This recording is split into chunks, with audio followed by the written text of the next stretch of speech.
Good morning, everyone. Good morning. Good morning. Good morning, Ravi. Good morning, Krishna Kumar. Good morning, Poonam. Good morning, Rahul. Good morning, Ajit. Good morning, Puneet. Ma'am sound नहीं आ रही है? अरे sound आके mic तो लगाने दो, उससे पहले तुम लोगों को लगता है साउंड नहीं आ रही है। तुम लोग यार बहुत बोलते हो यार, है ना? तुम लोग परेशान करते हो बहुत ज्यादा, तुम लोग बहुत परेशान करते हो। मैम यूपी जीके का बैच कब ला रहे हैं? यूपी जीके का बैच बहुत जल्दी आने वाला है, don't worry. Which of the following types of RNA, आपका क्वेश्चन ऊपर चला गया, मैं देख नहीं पाई। चलिए बंद कर दीजिए गेट, दोनों गेट क्लोज कर दीजिए। मैम आप महान हैं? ओके, मैं महान हूं?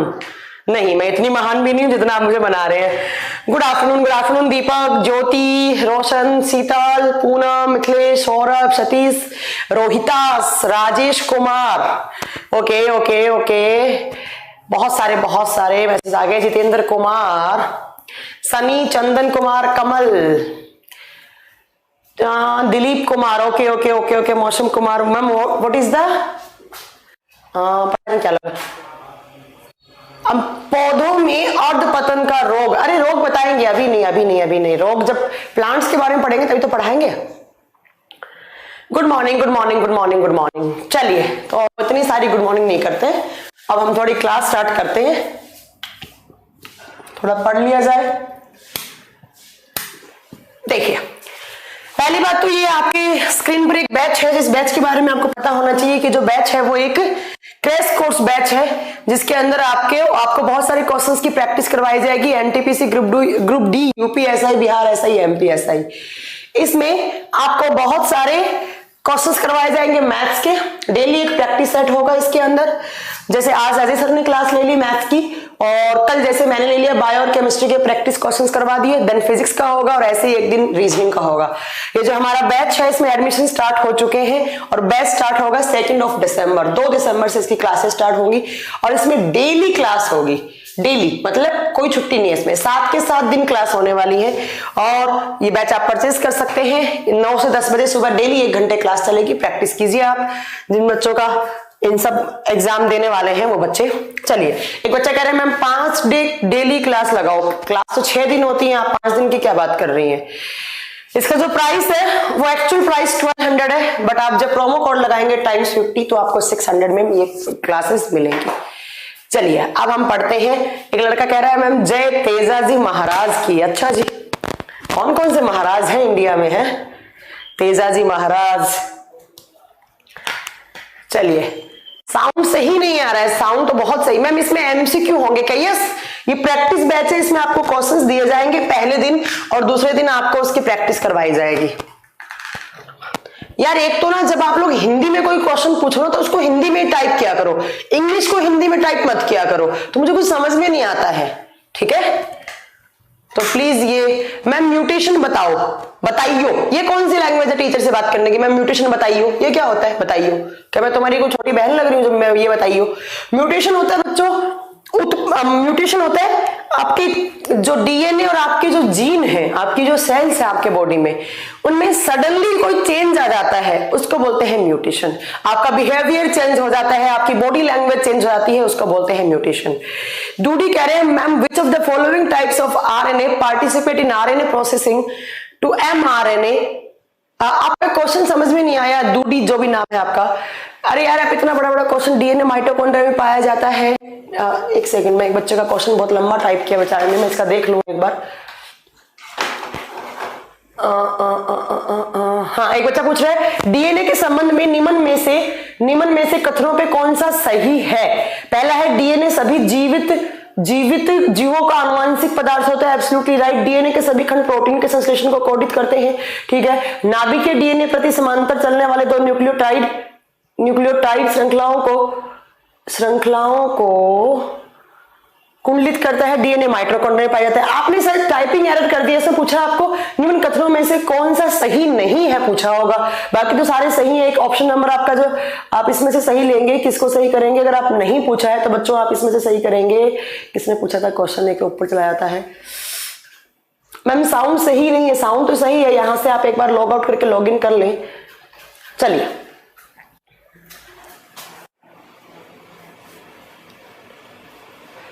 Ma'am which of the following types of RNA participate in RNA processing. मैंने आपको कल बताया था दूडी जो आरएनए प्रोसेसिंग में काम आता है वो आरआरएनए आता है, आरआरएनए। ठीक है, चलिए अब पढ़े हम।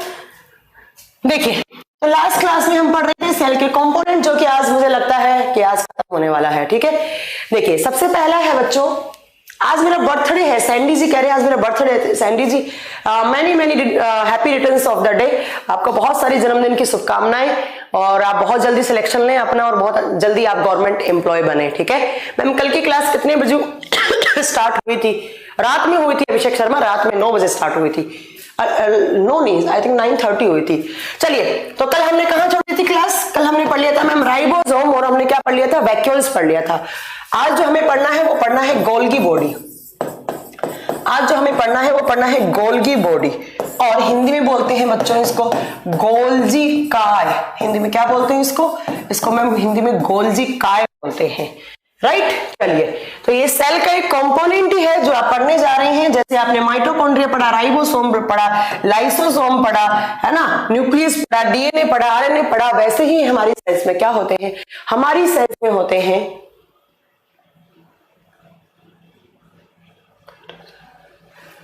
गोल्गी बॉडी होते हैं, गोल्जी कायस होते हैं। ठीक है, सबसे पहला क्वेश्चन आता है कि हु डिस्कवर्ड गोल्जी बॉडीज? आप बताएंगे कैमेलियो नाम के साइंटिस्ट, कैमेलियो गोल्जी, कैमेलियो गोल्गी नाम के साइंटिस्ट हैं, उन्होंने किसकी खोज की थी? गोल्जी बॉडी की खोज की थी। आपसे एग्जाम में पूछा जाए कि गोल्गी बॉडी की खोज किसने की, आप बताएंगे कैमेलियो गोल्गी नाम के साइंटिस्ट, जिन्होंने 1898 में कैमेलियो गोल्जी ने बताया कि हमारे बॉडी में कुछ ऐसी जो सेल्स हैं उनके अंदर कुछ स्ट्रक्चर्स होती हैं जो अपने पार्टिकल्स हैं उनकी पैकिंग करने में हेल्पफुल होते हैं, तो उन्हीं को आप गोल्गी बॉडी कहते हैं। राइट, चलिए नेक्स्ट क्वेश्चन है आपका। एक बच्चा, यार आप लोग ना एक तो क्लास ना ढंग से पढ़ा करो तो आपके ऐसे डाउट बनेंगे ही नहीं। शत्रुघ्न कह रहे हैं कि मैम रिक्तिकाएं केवल पादप कोशिकाओं में ही पाया जाता है। मैंने तो ऐसा नहीं लिखवाया था, मैंने कहा था जो वैक्यूल्स हैं वो प्लांट और एनिमल और बैक्टीरियल सारी सेल्स में हो सकते हैं, बट मेनली जो नेसेसरी है वो किस में होती है? प्लांट के अंदर। प्लांट के लिए तो होनी ही होनी चाहिए। तो प्लीज करके आप ना वीडियो को ध्यान से सुने और ये फालतू के डाउट ना पूछे जो एकदम क्लास का माहौल खराब कर देते हैं। कल कितनी बार 5 बार चिल्ला चिल्ला के बोर्ड पे लिख के पढ़ाया था कि प्लांट के अंदर ये आवश्यक होते हैं, मतलब ये नेसेसरी है प्लांट के अंदर। तो प्लीज यार अपना ढंग से पढ़ा करें। ठीक है, चलिए नेक्स्ट क्वेश्चन आता है कि ये जो आपके गोल्गी बॉडीज होते हैं वो कहां होते हैं? आप बताएंगे ये सेल में नियर बाय न्यूक्लियस। कहां होते हैं? Near by nucleus. और नियर बाय न्यूक्लियस का मतलब क्या है? केंद्रक के पास होते हैं, केंद्रक के पास होते हैं। गोल्गी बॉडीज कहां होते हैं मैम?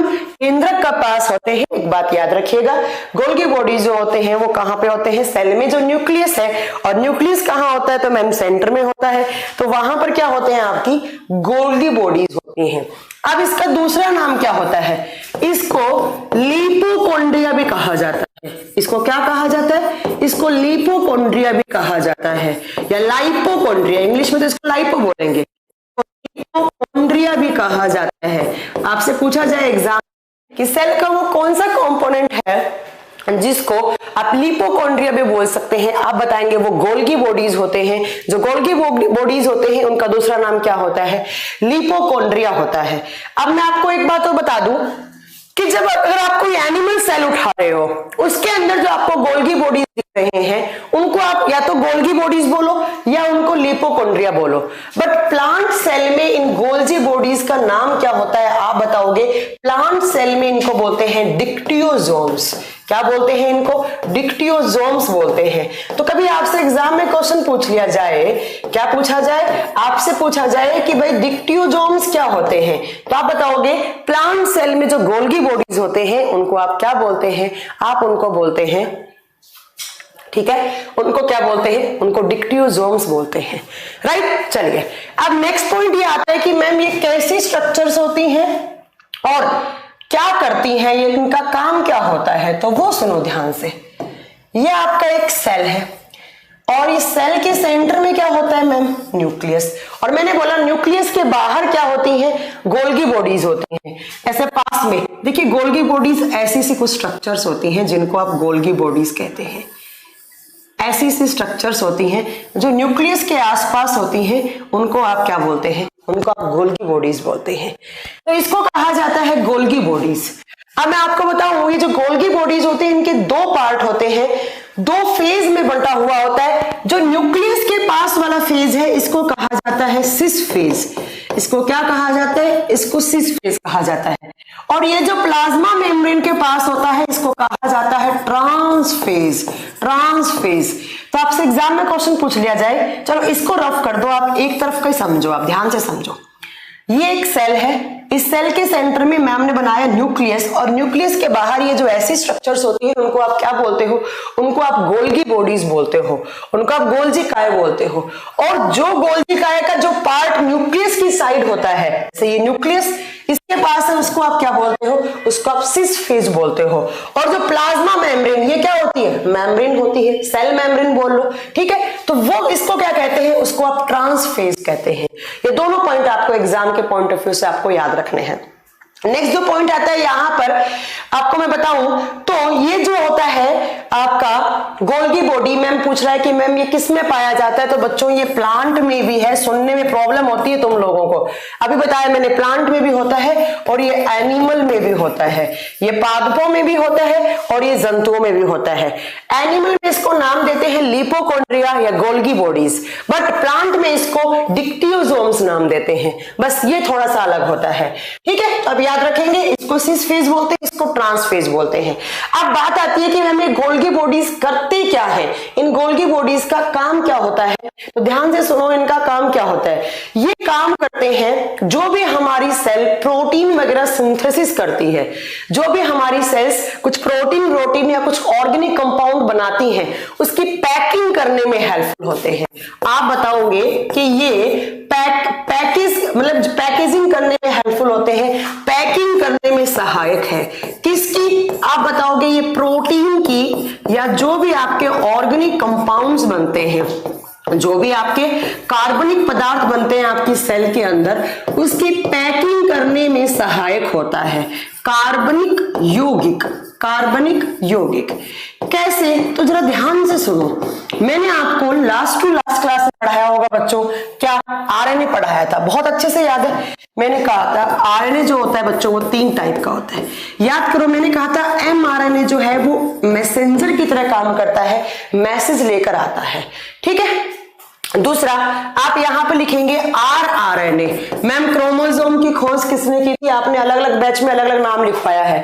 अंकित राज, मैंने वहां पे कंफर्म भी किया होगा कि सबसे पहले ऑब्जर्व किसने किया, नाम किसने दिया, तो प्लीज आप वो क्लास पढ़ लें, ठीक है। देखिए, तो एमआरएनए, आरआरएनए और टीआरएनए। देखो एमआरएनए क्या करता है, ये मैसेज लेकर आता है कि भैया कितना क्या प्रोटीन की रिक्वायरमेंट है।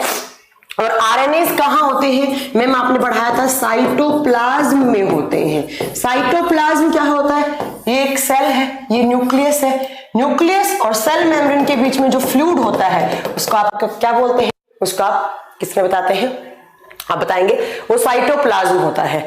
तो यहां पर मैम बहुत सारे आरआरएनए ऐसे, और ये क्या बना रहे हैं? ये प्रोटीन बना रहे हैं, ठीक है। अब प्रोटीन बना, कहां पर बना है? आप बताएंगे मैम ये कहां पर बना है, ठीक है।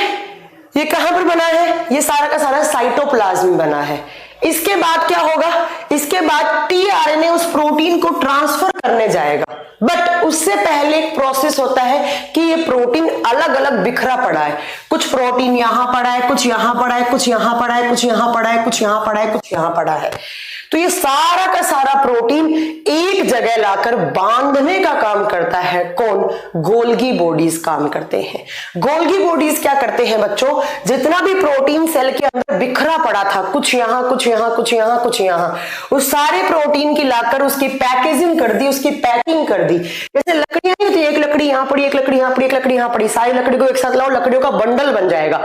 वैसे ये प्रोटीन को बंडल की फॉर्म में लाता है। किसकी फॉर्म में? बंडल की फॉर्म में लाता है, या उस प्रोटीन की पैकिंग करता है। जो बिखरी हुई चीज पड़ी थी उसको एक जगह लाकर क्या कर देता है? उसको एक जगह लाकर रख देता है, ताकि इजीली टीआरएनए उस प्रोटीन को पकड़े और उसको जहां पर भी उसका जो टारगेट पार्ट है वहां पर उसको ट्रांसफर कर दे। तो आप क्या समझे?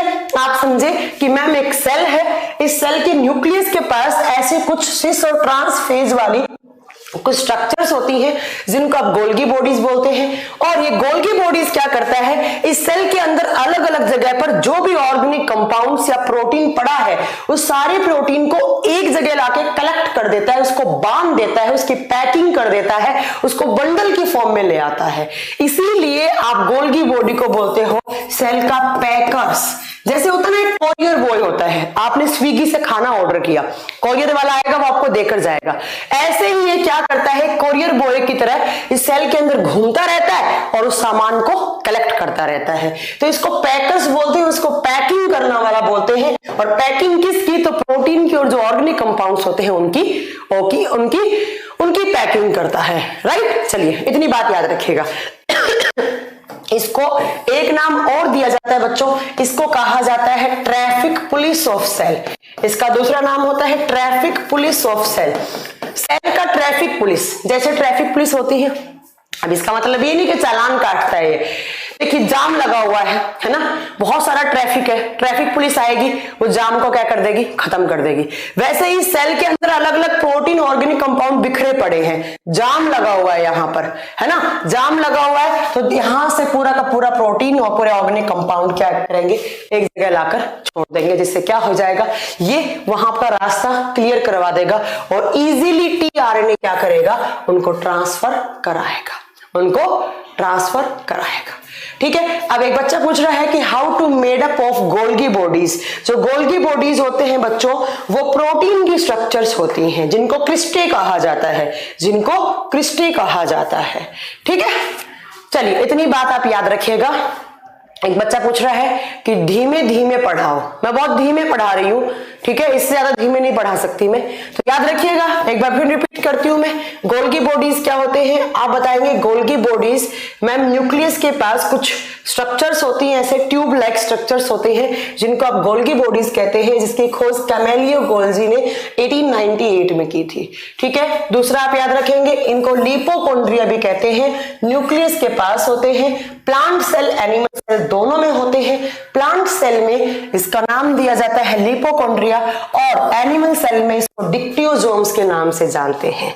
दो पार्ट होते हैं इसका, एक सिस वाला पार्ट होता है, एक ट्रांस वाला पार्ट होता है। और ये क्या करता है, तो ऑर्गेनिक मैटर प्रोटीन वगैरह की पैकिंग, मतलब उसको बंडल की फॉर्म में लाकर एक जगह करेक्ट कर देता है।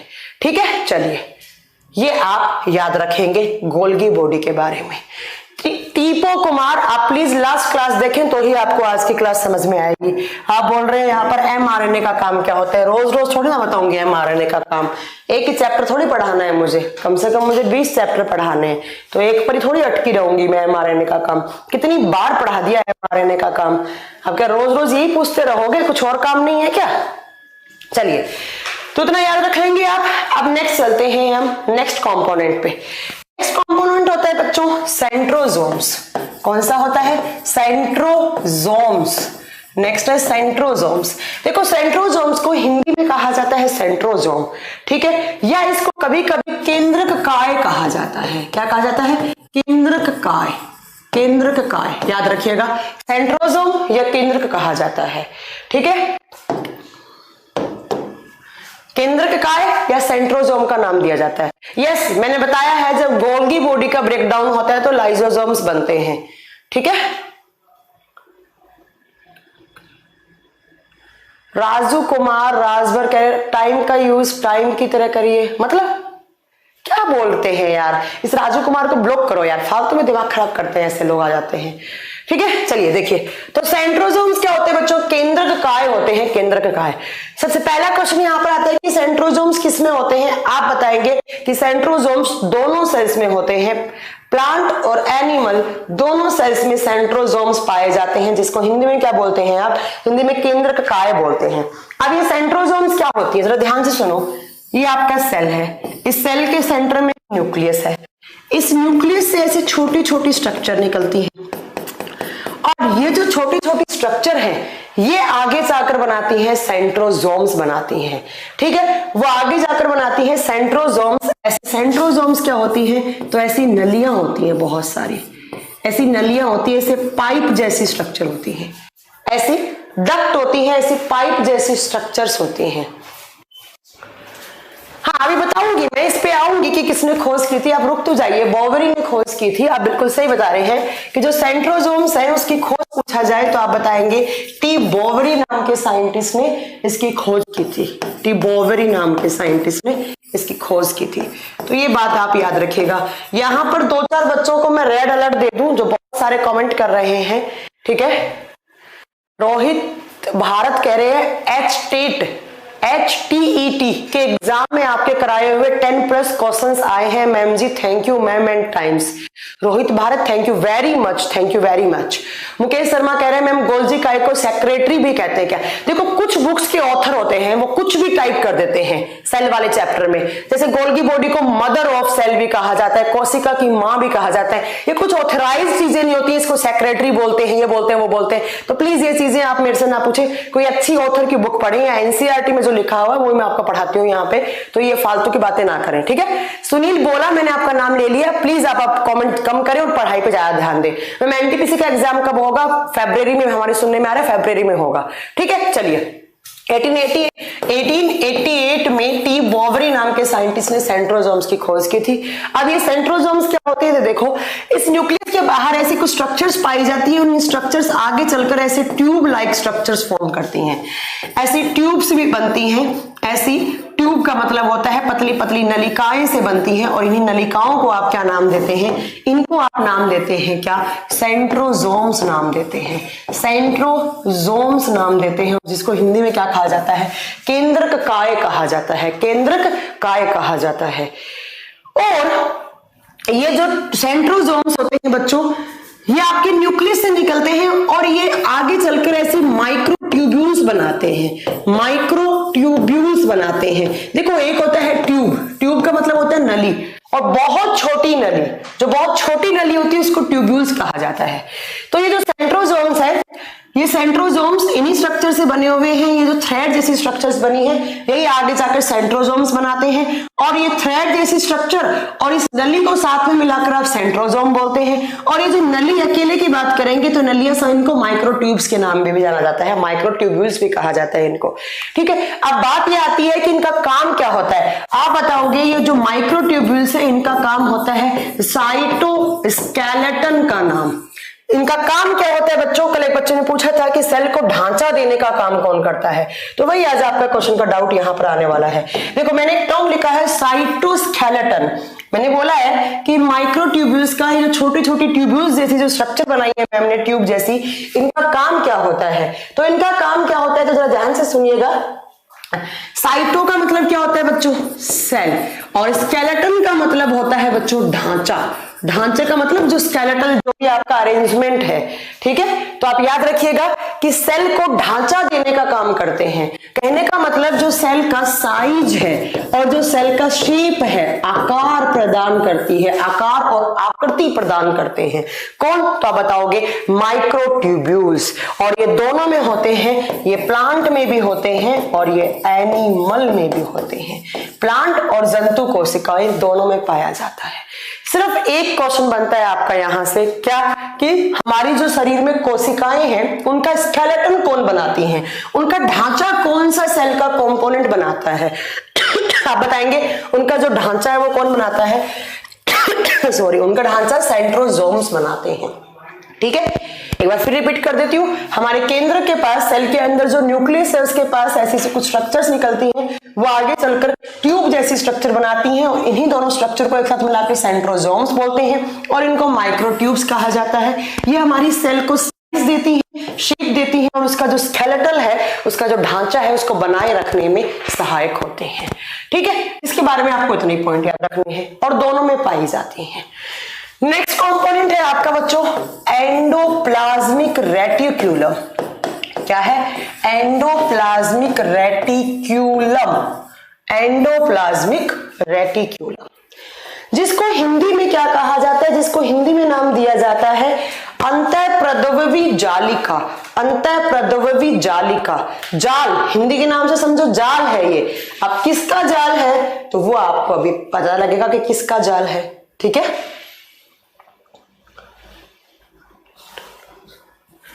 देखिए, इसको शॉर्ट फॉर्म में कहा जाता है ER, इसको शॉर्ट फॉर्म में कहा जाता है ER, और हिंदी में कहा जाता है इसको अंतःप्रद्रवी जालिका, अंतःप्रद्रवी जालिका, ठीक है। देखिए ER, अगर मैं बात करूं इस ER की, तो इस ER को सबसे पहले ऑब्जर्व किया था, फर्स्ट ऑब्जर्व्ड बाय गार्नियर। एक मैंने गार्नियर का पॉइंट कल भी लिखवाया था कि वैक्यूल्स को भी सबसे पहले ऑब्जर्व किसने किया था, गार्नियर ने किया था, ठीक है। चलिए ध्यान से सुनो, ठीक है, ध्यान से सुनो कि first observe by Garnier, Garnier ji ने आपका ये जो सेल है, इस सेल में न्यूक्लियस है, और इस न्यूक्लियस के बाहर ऐसी बहुत सारी मेम्ब्रेन्स देखी, ऐसी बहुत सारी मेम्ब्रेन्स देखी जो कॉम्प्लेक्स फॉर्म में है, और बोला कि भैया ये कुछ मेम्ब्रेन्स ऐसे कुछ झिल्लियां से बनी हुई है आपके न्यूक्लियस के पास, तो इनका नाम इन्होंने रखा था इर्गेस्टोप्लाज्म। गार्नियर जी ने इनका नाम रखा था इर्गेस्टोप्लाज्म। बट ये प्रॉपर तरीके से इनको एक्सप्लेन नहीं कर पाए कि ये है क्या, क्यों है, कैसी है, और इनका काम क्या होता है, ये सब नहीं बता पाए। उसके बाद एक नए साइंटिस्ट आए थे जिनका नाम था पोर्टर। क्या नाम था, पोर्टर। इन्होंने बोला कि ये जो स्ट्रक्चर्स है इनका नाम क्या होगा, इन स्ट्रक्चर्स का नाम ER होगा। ER का मतलब क्या है, एंडोप्लाज्मिक रेटिक्यूलम। ER का मतलब क्या है, एंडोप्लाज्मिक रेटिक्यूलम, ठीक है। एक बार फिर रिपीट कर रही हूं मैं कि गार्नियर नाम के साइंटिस्ट ने ऐसे केंद्र के बाहर जो आपका न्यूक्लियस है उसके बाहर की साइड ऐसे मेम्ब्रेन्स का एक नेटवर्क देखा, झिल्लियों का एक जाल देखा, और उसका नाम रखा था इर्गेस्टोप्लाज्म। बट वो पूरे तरीके से एक्सप्लेन नहीं कर पाए कि ये क्या है और क्या नहीं है। तो बाद में एक साइंटिस्ट आए, कौन से, पोर्टर नाम के साइंटिस्ट आए, और उन्होंने क्या बताया कि इनका नाम क्या होगा, ये क्या होंगी, ER, एंडोप्लाज्मिक रेटिक्यूलम होगी। तो आपसे एग्जाम में पूछा जाए कि ER की खोज किसने की, आपका आंसर क्या होगा, पोर्टर। आप किसको सही करेंगे, आप करेंगे बच्चों पोर्टर को। अब बात आती है कि मैम क्या होती है ये ER, ठीक है। आप बताएंगे ये ER क्या होती है, तो आप लिखेंगे कि it is network of membranes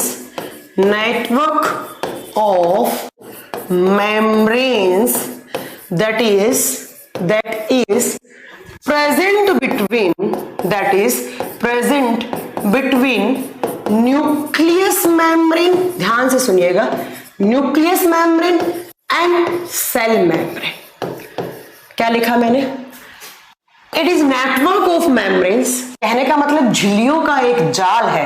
network का मतलब क्या होता है, जाल है, जो कहां होता है, जो मैम केंद्र की झिल्ली और कोशिका झिल्ली के बीच में होता है। तो हिंदी मीडियम वाले बच्चे क्या लिखेंगे, यह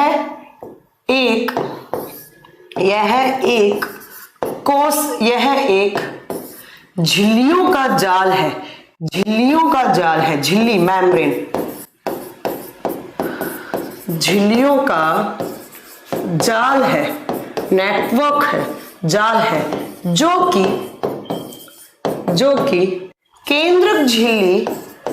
केंद्रक की झिल्ली जो न्यूक्लियस के बाहर है, जो कि केंद्रक झिल्ली और सेल मेम्ब्रेन मतलब कोशिका झिल्ली के बीच में होता है। आपसे इसकी लोकेशन पूछ ली जाए, आप बता देंगे कहां होता है, कोशिका झिल्ली और केंद्रक झिल्ली के बीच में होता है।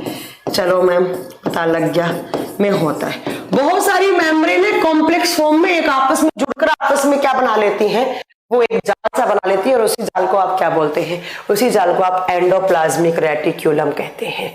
ठीक है, कहां होता है तो मुझे बताने की जरूरत नहीं है, आप बता देंगे कहां होता है। तो देखो जरा, ये आपका सेल, इस सेल के सेंटर में न्यूक्लियस, और इस न्यूक्लियस के दोनों तरफ ऐसे मेम्ब्रेन्स लगी हुई होती हैं। ऐसे मेम्ब्रेन्स लगी हुई होती है। इन्हीं मेम्ब्रेन्स को आप नाम क्या देते हैं? इनको आप नाम देते हैं ER। क्या नाम देते हैं बच्चों? ER नाम देते हैं। ठीक है, इनका नाम क्या है? इसका नाम है ER। ER बोले तो एंडोप्लाज्मिक रेटिक्यूलम। ठीक है, एंडोप्लाज्मिक रेटिक्यूलम। मत्रपाल जी कह रहे हैं मैम केमिस्ट्री ज्यादा पढ़ाया करो। मत्रपाल जी आप लोग सुनते कम है, आपकी प्रॉब्लम तो यही है। मैं आपको बता चुकी हूँ कि मैं एक वीक बायोलॉजी पढ़ाऊंगी और एक वीक केमिस्ट्री पढ़ाऊंगी, तो आप मुझे ज्यादा एडवाइस ना दें कि क्या ज्यादा पढ़ाऊं और क्या कम पढ़ाऊं। बस चुपचाप आप पढ़े। टीचर मैं हूं, आप नहीं है। ठीक है, आप चुपचाप बस पढ़ाई करें। आप लोग ना एक तो ये 2-3 बच्चे हैं जहां पर मैं इनको ना बस ये रेड अलर्ट में चल रहे हैं, ये इनको मैं बर्दाश्त करना बंद करने वाली हूँ थोड़े दिनों में।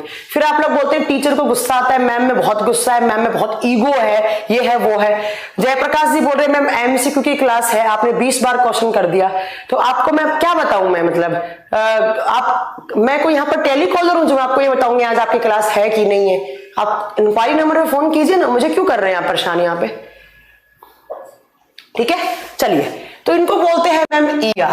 जो ER होती है बच्चों वो 2 टाइप की होती है। कौन कौन सी? पहला है रफ ER। पहला है rough ER, rough endoplasmic reticulum. दूसरा आता है बच्चों स्मूथ ER। कौन सी? Smooth ER। Smooth ER Hindi में बोलते हैं इसको खुरदरी अंतःप्रदवी जालिका। खुरदरी अंतःप्रदवी जालिका। जो रफ है, जो बहुत ज्यादा कॉम्प्लेक्स है, ये वाली कौन सी है? स्मूथ, जिसको बोलते हैं चिकनी अंतःप्रदवी जालिका। चिकनी अंतःप्रदवी जालिका। ये 2 टाइप की मेम्ब्रेन्स है, 2 टाइप के जालों से बना हुआ आपका एक स्केलेटन होता है जिसको आप ER बोलते हैं। ठीक है, जो आपका ER बोलते हैं। ठीक है, देखिए एक है रफ ER, एक है स्मूथ ER। अब यहां पर हम रफ की और स्मूथ की बात करेंगे बच्चों। यहां से एक ही क्वेश्चन बनता है, बहुत अच्छा बनता है। देखो, ये जो न्यूक्लियस के बाहर है, ये आपका न्यूक्लियस है। इस न्यूक्लियस के बाहर आप मेम्ब्रेन बना दो। ठीक है, ये न्यूक्लियस की मेम्ब्रेन, ये किसकी? Cell membrane, right. तो ये जो मैंने न्यूक्लियस के पास जुड़ी हुई बहुत सारा एक जाल बनाया है मेम्ब्रेन का, जो ज्यादा जाल बनाया है मैंने, ये जो ज्यादा जाल बनाया है ये होता है RER। और RER का मतलब क्या होता है? Rough ER। विपिन यादव एक काम करो, आप ही पढ़ा लो यहाँ आके, मेरे से आगे चल रहे हैं आप, एक एक कमेंट बता देते। आपके पास ज्यादा ज्ञान है तो क्यों टाइम वेस्ट कर रहे हैं यहाँ पे? अगर आपको लगता है कि मैम जो पढ़ा रही है वो आपको आता है, तो why are you wasting your time? आपको छोड़ सब्जेक्ट पढ़िए ना। कमेंट सेक्शन मेरी क्लास में ऑफ रखा करो या तो शायद, ठीक है, तो कमेंट सेक्शन कभी मत दिखाया करो मुझे। दूसरा, ये जो मैंने सेल मेम्ब्रेन के पास में बनाई है जो थोड़ी कम कॉम्प्लेक्स है, जिनमें थोड़ी कम मेम्ब्रेन्स है, उनको कहा जाता है, इनको कहा जाता है SER, स्मूथ एंडोप्लाज्मिक रेटिकुलम, जिसको बोलते हैं आप चिकनी अंतःप्रदवी जालिका। ठीक है, ये है रफ ER, ये है स्मूथ ER। आपको इस डायग्राम में क्लियरली दिख रहा होगा कि जो न्यूक्लियस मेम्ब्रेन के साथ जुड़ी हुई है वो कौन सी है? वो कौन सी है बच्चों? वो रफ ER है। और जो न्यूक्लियस मेम्ब्रेन से दूर है और जो सेल मेम्ब्रेन के पास में है वो कौन सी है? SER। तो सबसे पहला यहां पर कमेंट क्या आप सबसे पहला आप पॉइंट क्या लिखेंगे कि it is found near bye nucleus. Near by nucleus या न्यूक्लियस मेम्ब्रेन, एक ही बात है, न्यूक्लियस मेम्ब्रेन। ये कहां होती हैं? आप बताओगे केंद्रक झिल्ली के पास होती हैं। आपसे एग्जाम में पूछ लिया जाए कि केंद्रक की झिल्ली के पास कौन सी मेम्ब्रेन का नेटवर्क होता है, आप बताएंगे वो रफ ER का होता है। दूसरा, ये कहां होती है? आप लिखोगे it is found near by cell membrane. Near by cell membrane. कोशिका झिल्ली के पास कौन सी होती है? आंसर क्या होगा? Smooth ER। पहला पॉइंट तो यही पूछ ले आपसे एग्जाम में, आप आंसर दे देंगे। ठीक है, दूसरा क्या पूछा जाएगा आपसे? आपसे पूछा जाएगा कि जो रफ और जो स्मूथ ER है, इनमें से ज्यादा स्टेबल कौन सा है?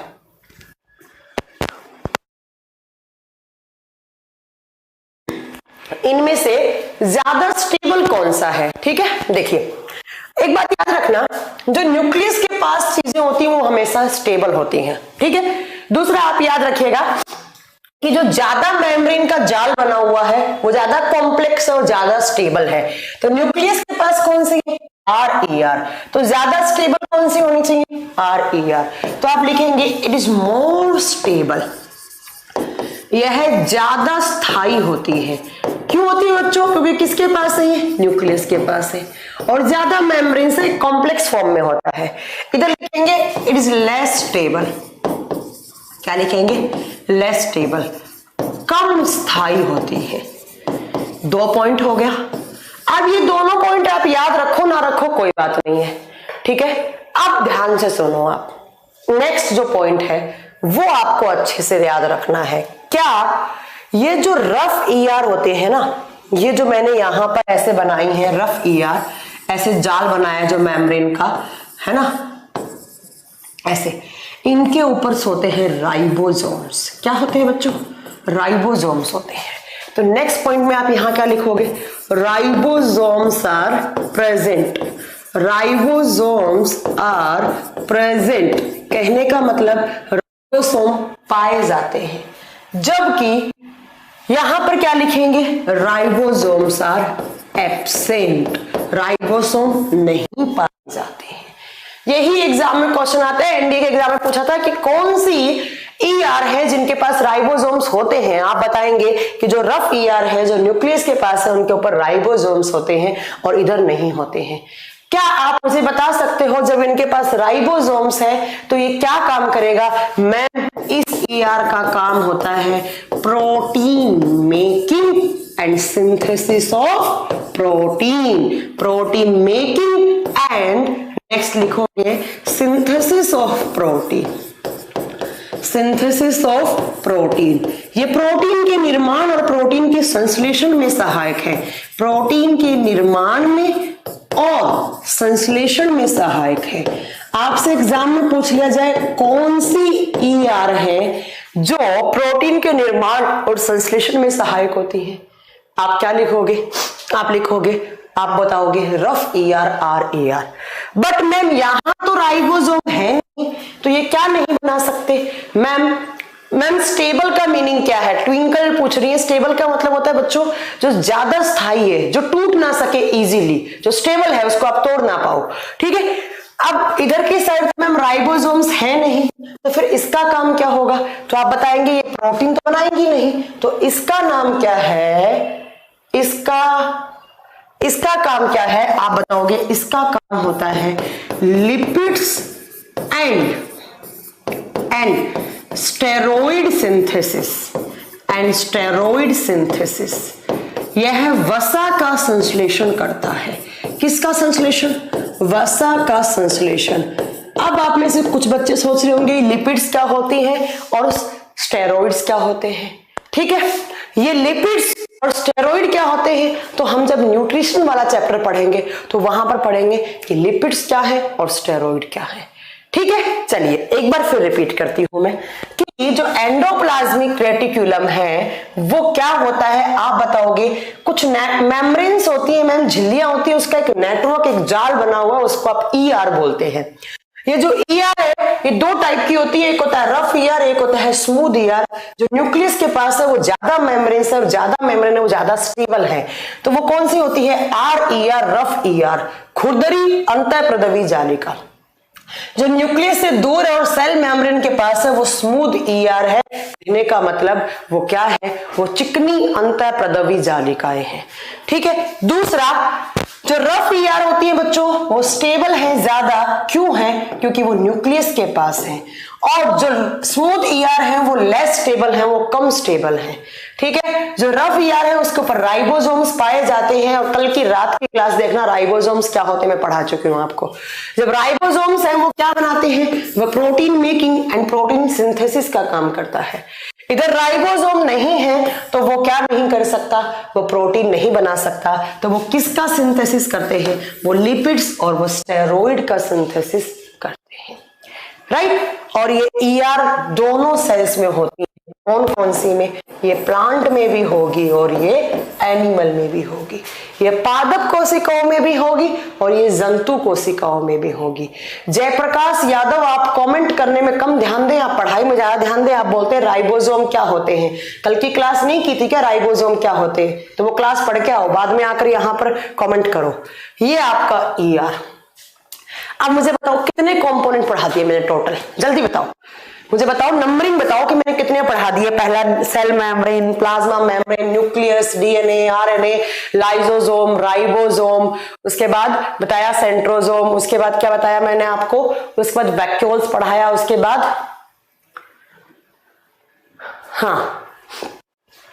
उसका पढ़ाया ER पढ़ाया, लाइसोसोम पढ़ाया, गोल्गी बॉडीज पढ़ाई, कितने सारे पढ़ा दिया मैंने। मैम मैंने NTPC का क्रैश कोर्स परचेज किया है लेकिन बाय नाउ दिखा रहा है, तो आप एक बार ऐप को री इंस्टॉल कर ले, आपकी प्रॉब्लम सॉल्व हो जाएगी। विजय कुमार, फिर भी नहीं होती आप इंक्वायरी नंबर पे मैसेज कर दीजिए। राइट, बताइए कितने पढ़ा दिए मैंने। अब मुझे जहां तक याद है शायद मैंने 10-11 तो पढ़ाई दिए होंगे। अब आपका लास्ट कंपोनेंट है कौन सा, आप बताओगे प्लास्टिड। कौन सा बच्चों? प्लास्टिड्स। तो नेक्स्ट लिख लीजिए जल्दी से, प्लास्टिड, जिनको आप लवक बोलते हैं, जिनको आप क्या बोलते हैं? लवक बोलते हैं।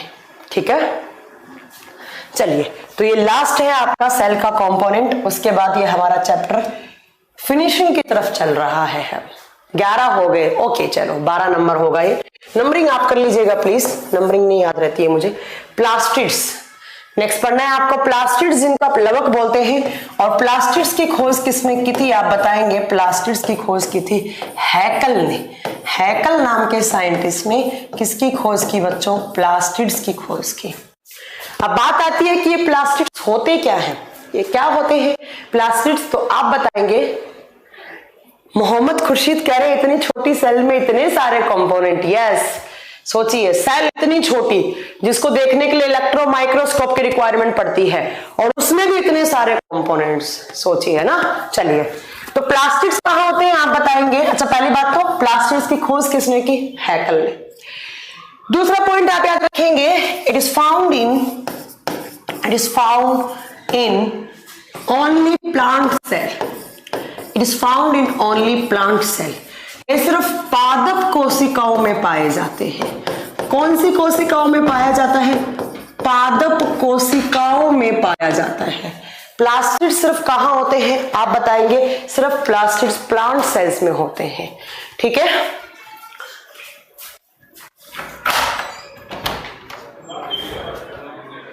प्लास्टिड सिर्फ कहां होते हैं बच्चों आप बताएंगे? सिर्फ प्लांट सेल में होते हैं। आपसे एग्जाम में पूछ लिया जाए क्या एनिमल सेल में प्लास्टिड्स होते हैं, आप बताओगे एनिमल सेल्स में नहीं होते हैं। ठीक है, आप बताओगे कि एनिमल सेल्स में नहीं होते हैं। अब नेक्स्ट होता है दूसरा पॉइंट आप क्या याद रखेंगे यहाँ पर कि ये प्लांट में है तो ये क्या काम करता है? ये प्लांट का कलरिंग पार्ट होता है। कैसा पार्ट? Colouring part. और कलरिंग का मतलब क्या होता है आप बताएंगे? कलरिंग का मतलब होता है रंग देने वाला भाग। रंग देने वाला भाग ये प्लांट सेल्स को कलर देता है। आपने देखा होगा जो प्लांट सेल्स होती हैं मतलब प्लांट के ऊपर अलग अलग कलर के फ्लावर लगते हैं, फूल लगते हैं, अलग अलग कलर के फ्रूट लगते हैं। मतलब मैम आपने देखा होगा जो गुलाब का फूल है उसका अलग कलर होता है, गेंदे के फूल का अलग कलर होता है, जो आपके कमल का फूल होता है उसका अलग कलर होता है, सूरजमुखी के फूल का अलग कलर होता है, कुछ ग्रीन कलर के होते हैं, कुछ व्हाइट कलर के होते हैं, कुछ रेड कलर के होते हैं। इतने सारे कलरफुल फ्रूट्स लगते हैं, इतने सारे कलरफुल क्या लगते हैं आपके फ्लावर लगते हैं। इसीलिए सिर्फ ये प्लांट सेल में होता है, हम लोगों में नहीं है। अगर हम लोगों में होता है तो एक बच्चा नीले रंग का, एक बच्चा काले कलर का, एक ग्रीन कलर का, एक पिंक कलर का, एक ब्लू कलर का, एक रेड कलर का, ऐसे हम सब अपने जितने भी जानवर जितने भी हम इंसान थे ना वो सब अलग अलग कलर के होते। तो अच्छा है हम लोगों में नहीं है। ठीक है, हम लोगों में सिर्फ एक ही पिगमेंट होता है कलर वाला, दैट इज मिलेनिन। हमारी स्किन का जो कलर होता है बच्चों वो सिर्फ किसकी वजह से होता है? वो मिलेनिन की वजह से होता है। तो हम लोगों में सिर्फ एक ही की कलर देने वाला पिगमेंट है। हमारी जो स्किन का कलर है वो सिर्फ मेलानिन की वजह से होता है, ठीक है। तो हम लोगों में नहीं होता है, सिर्फ कौन सा किस में होता है आप बताएंगे, वो किस में होता है, प्लांट में होता है। इसीलिए प्लांट में अलग अलग कलर के फ्लावर लगते हैं और अलग अलग कलर के फ्रूट लगते हैं, ठीक है। अनुराग कुमार केसरी पूछ रहे हैं एलर्जी के टाइम पर कौन सा WBC एक्टिव होता है। मैंने कहा था एलर्जी के टाइम पर बेसोफिल्स एंड एसिनोफिल्स दोनों एक्टिव रहती हैं। अगर मेनली बात बताएं तो बेसोफिल्स होती है, ठीक है। तो हम लोगों में नहीं है और अच्छा है, नहीं है, नहीं होना चाहिए था। चलो अब बात आती है प्लास्टिड्स के टाइप्स कितने होते हैं। तो आप लिखोगे कि 3 टाइप्स ऑफ प्लास्टिड्स। क्या होते हैं प्लास्टिड्स जो होते हैं बच्चों, वो 3 टाइप के होते हैं। प्लास्टिड लवक, लवक 3 प्रकार के होते हैं। कौन कौन से, तो जरा देखो यहां पर, जल्दी से लिखो। पहला है यहां पर क्लोरोप्लास्ट, नंबर 1 इज क्लोरोप्लास्ट और जिसको हिंदी में बोलते हैं प्रणहरित। नंबर 2 पे आता है बच्चों ल्यूकोप्लास्ट। नंबर 2 पे क्या आता है बच्चों, ल्यूकोप्लास्ट आता है। हिंदी में बोलते हैं इसको श्वेत वर्णक, श्वेत का मतलब होता है सफेद। और थर्ड पे आते हैं बच्चों क्रोमोप्लास्ट, क्रोमोप्लास्ट और जिसको कहा जाता है प्रण रहित, जिसमें कोई प्रण नहीं होता। नहीं समझ में आया, अभी बताएंगे सब। जो प्लास्टिड्स होते हैं वो 3 टाइप के होते हैं। कौन कौन सा, तो आप बताएंगे क्लोरोप्लास्ट, ल्यूकोप्लास्ट, क्रोमोप्लास्ट। प्रणहरित, श्वेत वर्णक, प्रण रहित। अब क्या होता है, आप सुनो ध्यान से कि जो क्लोरोप्लास्ट होता है बच्चों, इसमें क्या होता है, इसमें ग्रीन कलर के पिगमेंट्स होते हैं। कौन से कलर के पिगमेंट्स होते हैं, हरे रंग का, इसीलिए मैंने ग्रीन पेन लगा दिया यहाँ पे, ठीक है। ग्रीन कलर के पिगमेंट्स का नाम क्या है आप बताएंगे, क्लोरोफिल। और क्लोरोफिल को हिंदी में कहा जाता है हरित लवक। कौन सा लवक, हरित लवक, ठीक है। याद रखिएगा कि जो क्लोरोप्लास्ट है उसमें ग्रीन कलर के पिगमेंट्स होते हैं, उसमें ग्रीन कलर के पिगमेंट्स होते हैं। कौन से, क्लोरोफिल। और ये क्लोरोफिल की प्रेजेंस से कैसा कलर होता है प्लांट सेल्स का, ग्रीन कलर।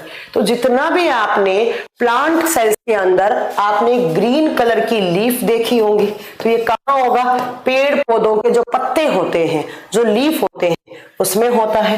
दूसरा ये कहाँ होता है, आपने ग्रीन कलर के फ्रूट्स देखे होंगे जैसे कच्चा आम, तो किसके अंदर होता है, ये फ्रूट्स में। और कोई अगर ग्रीन कलर का फ्लावर भी होगा तो उसमें भी होगा। बट ऐसा कहा जाता है मेनली ये लीफ और फूल, सॉरी फ्रूट्स, फलों में पाया जाता है। अब बात आती है कि ल्यूकोप्लास्ट क्या होते हैं। जब भी आप साइंस में ल्यूको टर्म देखें, उसका मतलब होता है बच्चों, ल्यूको का मतलब होता है व्हाइट कलर। तो ये जो ल्यूकोप्लास्ट होता है वो प्लांट को व्हाइट या ट्रांसपेरेंट कलर देता है। कैसा, ट्रांसपेरेंट। ट्रांसपेरेंट का मतलब क्या होता है, पारदर्शी रंग। कैसा रंग, या तो सफेद रंग या कैसा कलर देगा आप बताएंगे, या कैसा कलर, ट्रांसपेरेंट कलर देगा, ठीक है। मेनली ये कहां होते हैं, सबसे ज्यादा ये जड़ों में होते हैं, रूट्स में होते हैं। बट आपने कुछ सफेद रंग के फ्लावर भी देखे होंगे, है ना। कुछ आपने क्या देखे होंगे, सफेद रंग के फ्लावर देखे होंगे। ये ज्यादातर जड़ों में पाया जाता है, बट कुछ अमाउंट में फ्लावर में भी होता है।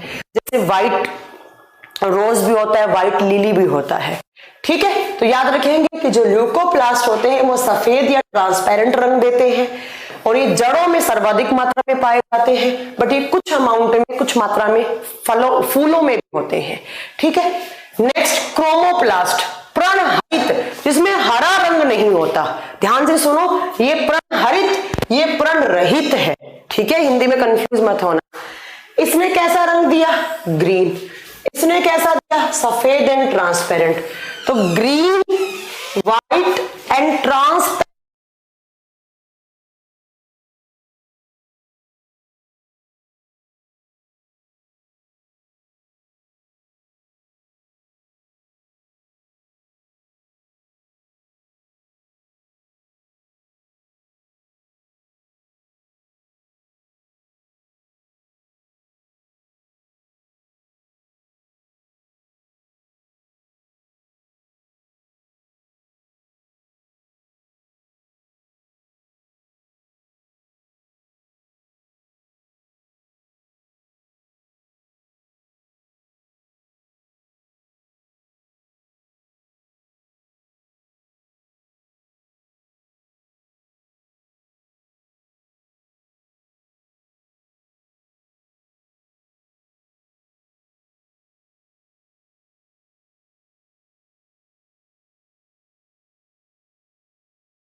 हाँ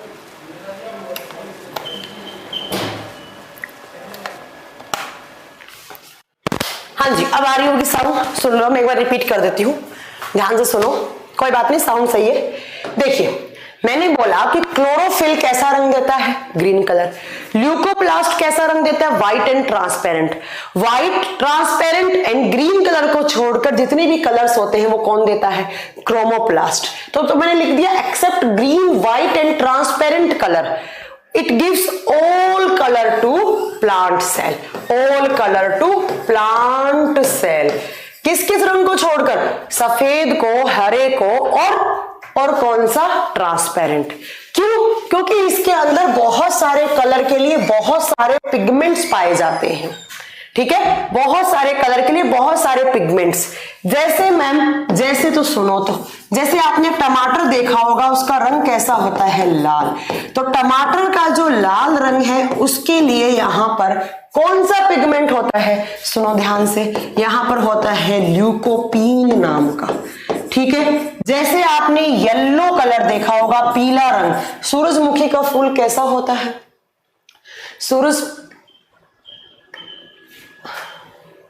सूरजमुखी का फूल कैसा होता है, पीले रंग का, क्योंकि यहां पर पिगमेंट होता है कौन सा, ज़ैंथोफिल नाम का। कौन से नाम का, ज़ैंथोफिल नाम का, जो कैसा कलर देता है, आप बताएंगे, जो कैसा कलर देता है, जो पीला रंग देता है।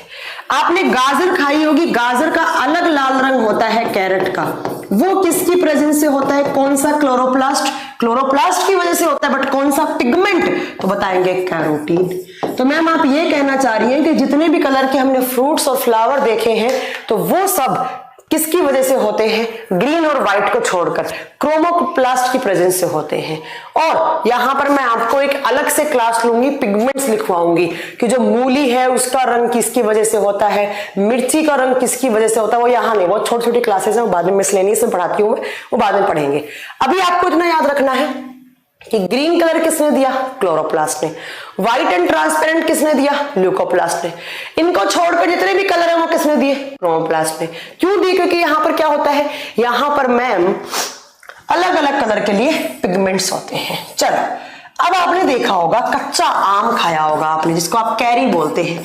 कच्चा आम किस रंग का होता है बच्चों, किस कलर का होता है, हरे रंग का होता है। और ग्रीन कलर किसने दिया होगा, आप जानते हैं किसने दिया होगा, क्लोरोप्लास्ट ने। बट मैम जब आम पक जाता है तो वो किस कलर का हो जाता है, येलो रंग। और येलो रंग कौन देता है, क्रोमोप्लास्ट। कौन सा प्लास्ट, क्रोमोप्लास्ट।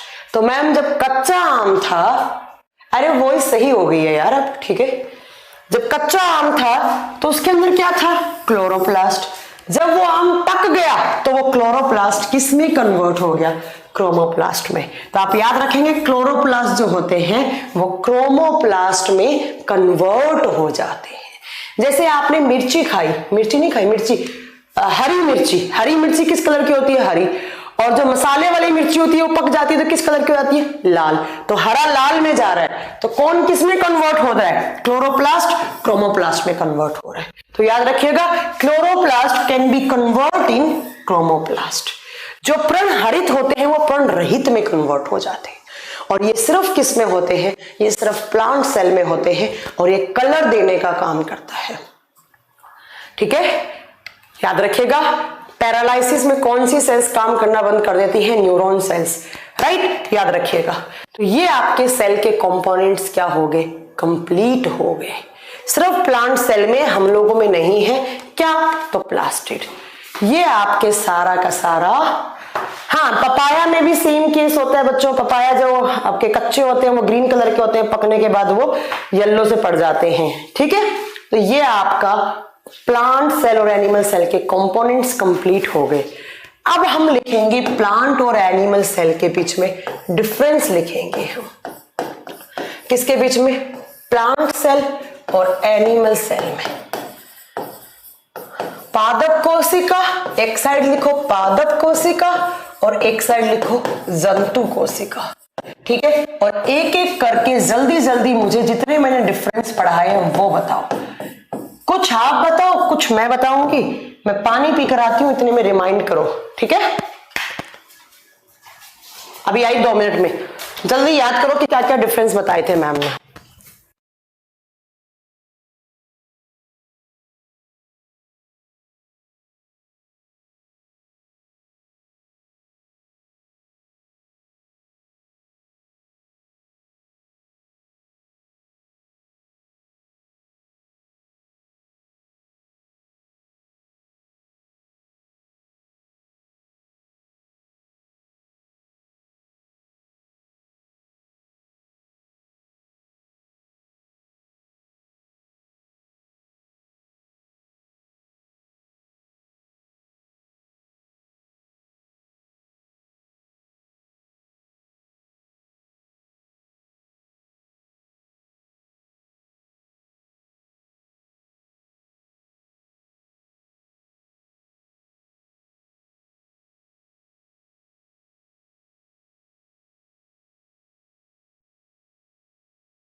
चलिए,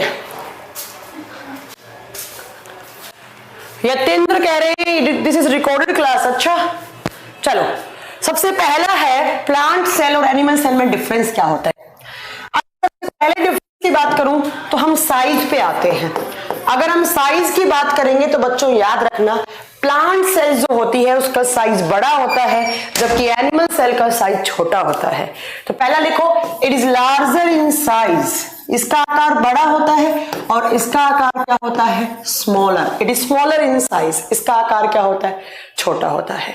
ठीक है। दूसरा, अगर मैं इसके आकार की बात करूं तो बच्चों ये ऐसे से आकार की होती है, रेक्टेंगल शेप में होती है।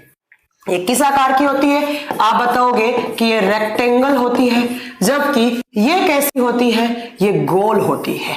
एनिमल सेल कैसी होती है, गोल होती है। ठीक है, याद रखेंगे कि रेक्टेंगल होती है, जबकि एनिमल सेल का आकार कैसा होता है, मतलब उसका शेप कैसा होता है, वो गोल आकार की होती है। नेक्स्ट डिफरेंस बताऊं तो जो प्लांट सेल्स हैं उनका जो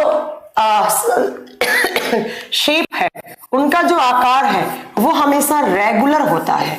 रेगुलर का मतलब होता है वो निश्चित आकार की है। किस आकार की है, वो निश्चित। जबकि एनिमल सेल्स हैं वो इररेगुलर होती हैं। इररेगुलर का मतलब क्या है, उनका आकार अनिश्चित है, वो अपना आकार बदल लेती हैं।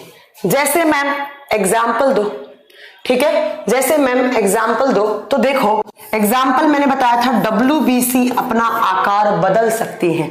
सी का मतलब क्या है, सेल, तो सेल होती है, किसमें होती है, हम लोगों में। और ये WBC कभी ऐसी होती है, कभी ऐसी होती है, कभी ऐसी होती है। तो कहां पर फिक्स है, कोई फिक्स नहीं है। तो आपसे पूछे कौन सी मल्टी सेलुलर सेल्स है जिनका आकार फिक्स नहीं है, आप क्या बताएंगे, एनिमल सेल। बट प्लांट क्या होती है, फिक्स होती है। नेक्स्ट, अगर सेल वॉल की बात करूं कोशिका भित्ति की बात करूं, आप क्या बताओगे कि प्लांट सेल में क्या होता है, सेल वॉल पाया जाता है। तो नेक्स्ट डिफरेंस क्या हो जाएगा, सेल वॉल प्रेजेंट, मैं पीएसटी लिख रही हूं, पीएसटी का मतलब प्रेजेंट, ठीक है, शॉर्ट फॉर्म में लिखा जाता है। वायरस को किसने डिस्कवर किया था, पढ़ा चुकी हूं मैं, एंटोनी वॉन ल्यूवेनहॉक। वायरस की खोज इवेंस्की ने की थी, इवेंस्की ने, इवेंस्की नाम के साइंटिस्ट ने, इवांस्की, इन्होंने वायरस की खोज की थी। पहला वायरस खोजा था इन्होंने टोबैको मोज़ेक वायरस, टीएमवी। आगे पढ़ाएंगे आपको, ठीक है। सेल वॉल पाई जाती है जबकि यहाँ पे सेल वॉल नहीं होती है, तो आप लिख देंगे यहाँ सेल वॉल नहीं होती है, ठीक है। एक ये हो गया आपका। नेक्स्ट बताओ मैम, इसके बाद देखो प्लांट सेल और एनिमल सेल में क्या डिफरेंस होता है। जब प्लांट सेल में सेल वॉल है तो प्लांट के अंदर आउटर मेम्ब्रेन कौन सी होगी बच्चों, सबसे बाहरी झिल्ली कौन सी होनी चाहिए, यहाँ पर outer membrane is cell wall.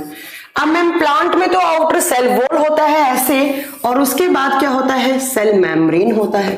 जबकि मैम एनिमल में तो आउटर और इनर एक ही होगा, और कौन सा होगा, प्लाज्मा मेम्ब्रेन या सेल मेम्ब्रेन। ये भी डिफरेंस हो गया। आप लिखेंगे इनका बाहरी आवरण कोशिका भित्ति होता है, इनका बाहरी आवरण कोशिका झिल्ली होता है, ठीक है, हो गया मैम। नेक्स्ट देखो, नेक्स्ट बात आती है न्यूक्लियस पे, ध्यान से सुनना, केंद्रक पे बात आती है, ठीक है। जो केंद्रक होता है उसका साइज क्या होता है, लार्ज होता है। आप लिखेंगे लार्जर इन साइज।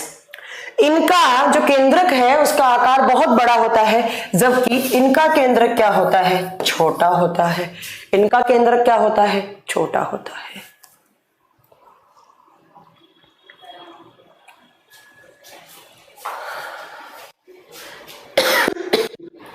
मैम एक बार हम फिर कॉलेज लाइफ को फील कर पा रहे हैं, अच्छा जी, चलो नेक्स्ट आओ। नेक्स्ट आते हैं हम किस पे, नेक्स्ट आएंगे बच्चों हम वैक्यूल्स पे, VACUOELS, जिसको रिक्तिकाएं या रसधानी कहा जाता है। जो वैक्यूल्स है उनका साइज क्या होता है, बड़ा होता है। आप लिखेंगे वैक्यूल्स का साइज क्या होता है, बड़ा, और दूसरी साइड लिखेंगे वैक्यूल्स का साइज क्या होता है, छोटा होता है। यहां पर वैक्यूल्स बहुत बड़े होते हैं, यहां पर वैक्यूल्स बहुत छोटे होते हैं, ठीक है। नेक्स्ट सुनो आप, यहां पर नेक्स्ट आपको पॉइंट सुनना है कि जो प्लांट सेल है बच्चों, प्लांट सेल ऐसे बना दो आप, ये प्लांट सेल है, उसमें जो न्यूक्लियस है वो यहां पर होता है, साइड में कॉर्नर में होता है। क्यों होता है, क्योंकि कल की क्लास याद करो, मैंने कहा था कि यहां पर बीच में क्या आ जाता है, एक बड़ा सा वैक्यूल्स आ जाता है, ठीक है। तो यहां पर बीच में क्या है, वैक्यूल्स, ठीक है। कोशिका भित्ति और झिल्ली में क्या डिफरेंस है, आप पहली क्लास देखिए जाकर, आपको समझ में आएगा बच्चों। आप बताएंगे कि जो प्लांट सेल है उसमें केंद्र किनारों के पास होता है, वो पेरिफेरल है। कैसा है, पेरिफेरल, मतलब किनारों पर है केंद्रक। केंद्रक किनारों पर होता है, क्यों होता है, क्योंकि सेंटर में क्या होता है बच्चों, सेंटर में क्या होता है बच्चों, न्यूक्लियस होता है, सॉरी न्यूक्लियस नहीं, वैक्यूल्स होता है। सेंटर में क्या होता है, वैक्यूल्स होता है। जबकि एनिमल सेल में न्यूक्लियस कहां होता है, सेंटर में होता है। एक और डिफरेंस बन गया आपका। नेक्स्ट चले प्लांट और एनिमल में, नेक्स्ट डिफरेंस लिखो। नेक्स्ट क्या क्या डिफरेंस हो सकता है, नेक्स्ट लिखो। प्लांट में मैम प्लास्टिड्स पाए जाते हैं, एनिमल में मैम प्लास्टिड्स नहीं होंगे। यहां लवक होंगे, यहां लवक नहीं होंगे। नेक्स्ट सुनो, lysosomes are rare. Plant cell के अंदर लाइसोसोम कभी कभी पाए जाते हैं, लाइसोसोम कभी कभी पाए जाते हैं और कभी कभी नहीं भी होते हैं। लाइसोसोम कभी कभी पाए जाते हैं, बट एनिमल सेल में always present. Lysosomes are always present, lysosome हमेशा पाए जाते हैं, ठीक है, लाइसोसोम्स हमेशा पाए जाते हैं, ठीक है, याद रखिएगा। नेक्स्ट पॉइंट याद रखो, यहां पर अपन क्या याद कर सकते हैं, नेक्स्ट पॉइंट याद रखोगे कि जो प्लांट सेल्स होती हैं उनमें क्लोरोप्लास्ट होता है, उनमें क्लोरोप्लास्ट का मतलब है पर्णहरित पाए जाते हैं, जबकि यहां पे क्लोरोप्लास्ट नाम की कोई चीज नहीं होती है। ठीक है, नेक्स्ट आप याद रखेंगे कि जो आपका प्लांट सेल है उसके अंदर आप याद रखेंगे कि जो प्लांट सेल है उसका जो स्टोर फूड होता है, स्टोर्ड फूड का मतलब होता है बच्चों संग्रहित खाना। क्या होता है मतलब? संग्रहित खाना।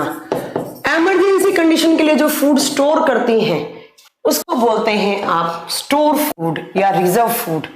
इनका जो स्टोर्ड फूड होता है बच्चों वो किसकी फॉर्म में होता है? ये अपना खाना ग्लूकोज की फॉर्म में बनाती है और फिर उसको स्टोर किसकी फॉर्म में करती है? स्टार्च की फॉर्म में करती है। ठीक है, इधर की साइड लिखो, इधर की साइड इनका जो स्टोर फूड होता है बच्चों वो किसकी फॉर्म में होता है? ग्लाइकोजन की फॉर्म में होता है।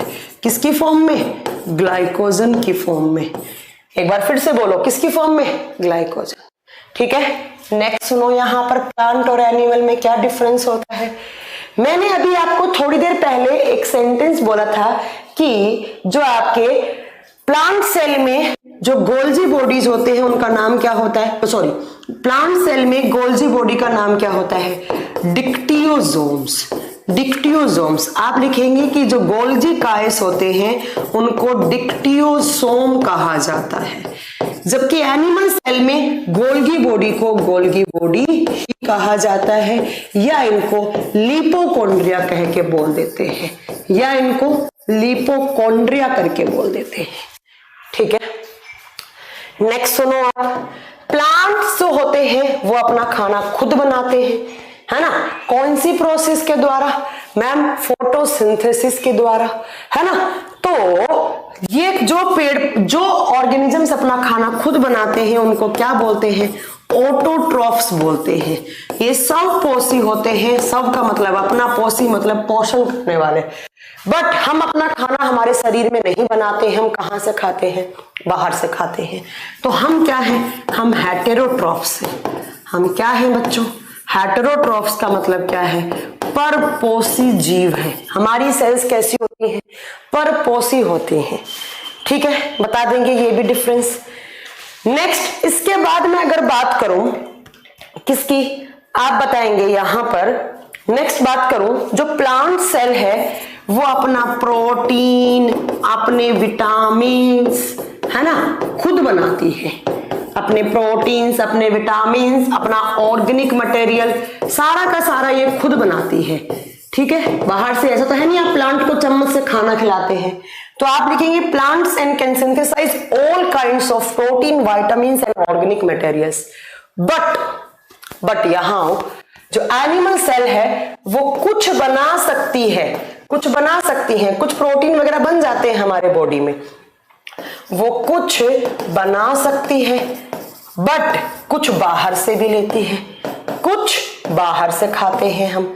जैसे आपने देखा होगा हमारे बालों और नाखूनों में जो प्रोटीन होता है उसको केराटिन प्रोटीन बोलते हैं, वो हमारे बॉडी में बनता है। बट हम दूध पीते हैं उसमें केसिन प्रोटीन होता है, वो बाहर से लेते हैं। तो कुछ विटामिन, कुछ विटामिन हमारे बॉडी में बनते हैं और कुछ हम बाहर से लाते हैं, और कुछ हम बाहर से लाते हैं। बाहर से लेने का मतलब क्या है? हम खाते हैं। ठीक है, चलो, तो ये इतने डिफरेंस हैं किसके बीच में? आप बताएंगे प्लांट और एनिमल सेल के बीच में इतने सारे डिफरेंस होते हैं, और ये सारे एग्जाम में आपसे पूछ लिए जाते हैं। सारी बात याद रखिएगा। एक बच्चा कुछ पूछ रहा है यहां पर, हाँ, एंडोप्लाज्मिक रेटिकुलम दोनों में होता है बच्चों, माइटोकॉन्ड्रिया दोनों में होता है, राइबोसोम दोनों में होता है। ठीक है, ये तो कॉमन है तो मैंने लिखवा ही नहीं, ये क्या लिखवाना? हम तो डिफरेंस लिख रहे हैं ना, हम कॉमन पॉइंट थोड़ी लिख रहे हैं। ठीक है, ये आपको इतने पॉइंट्स प्लांट और एनिमल सेल में पढ़ने थे।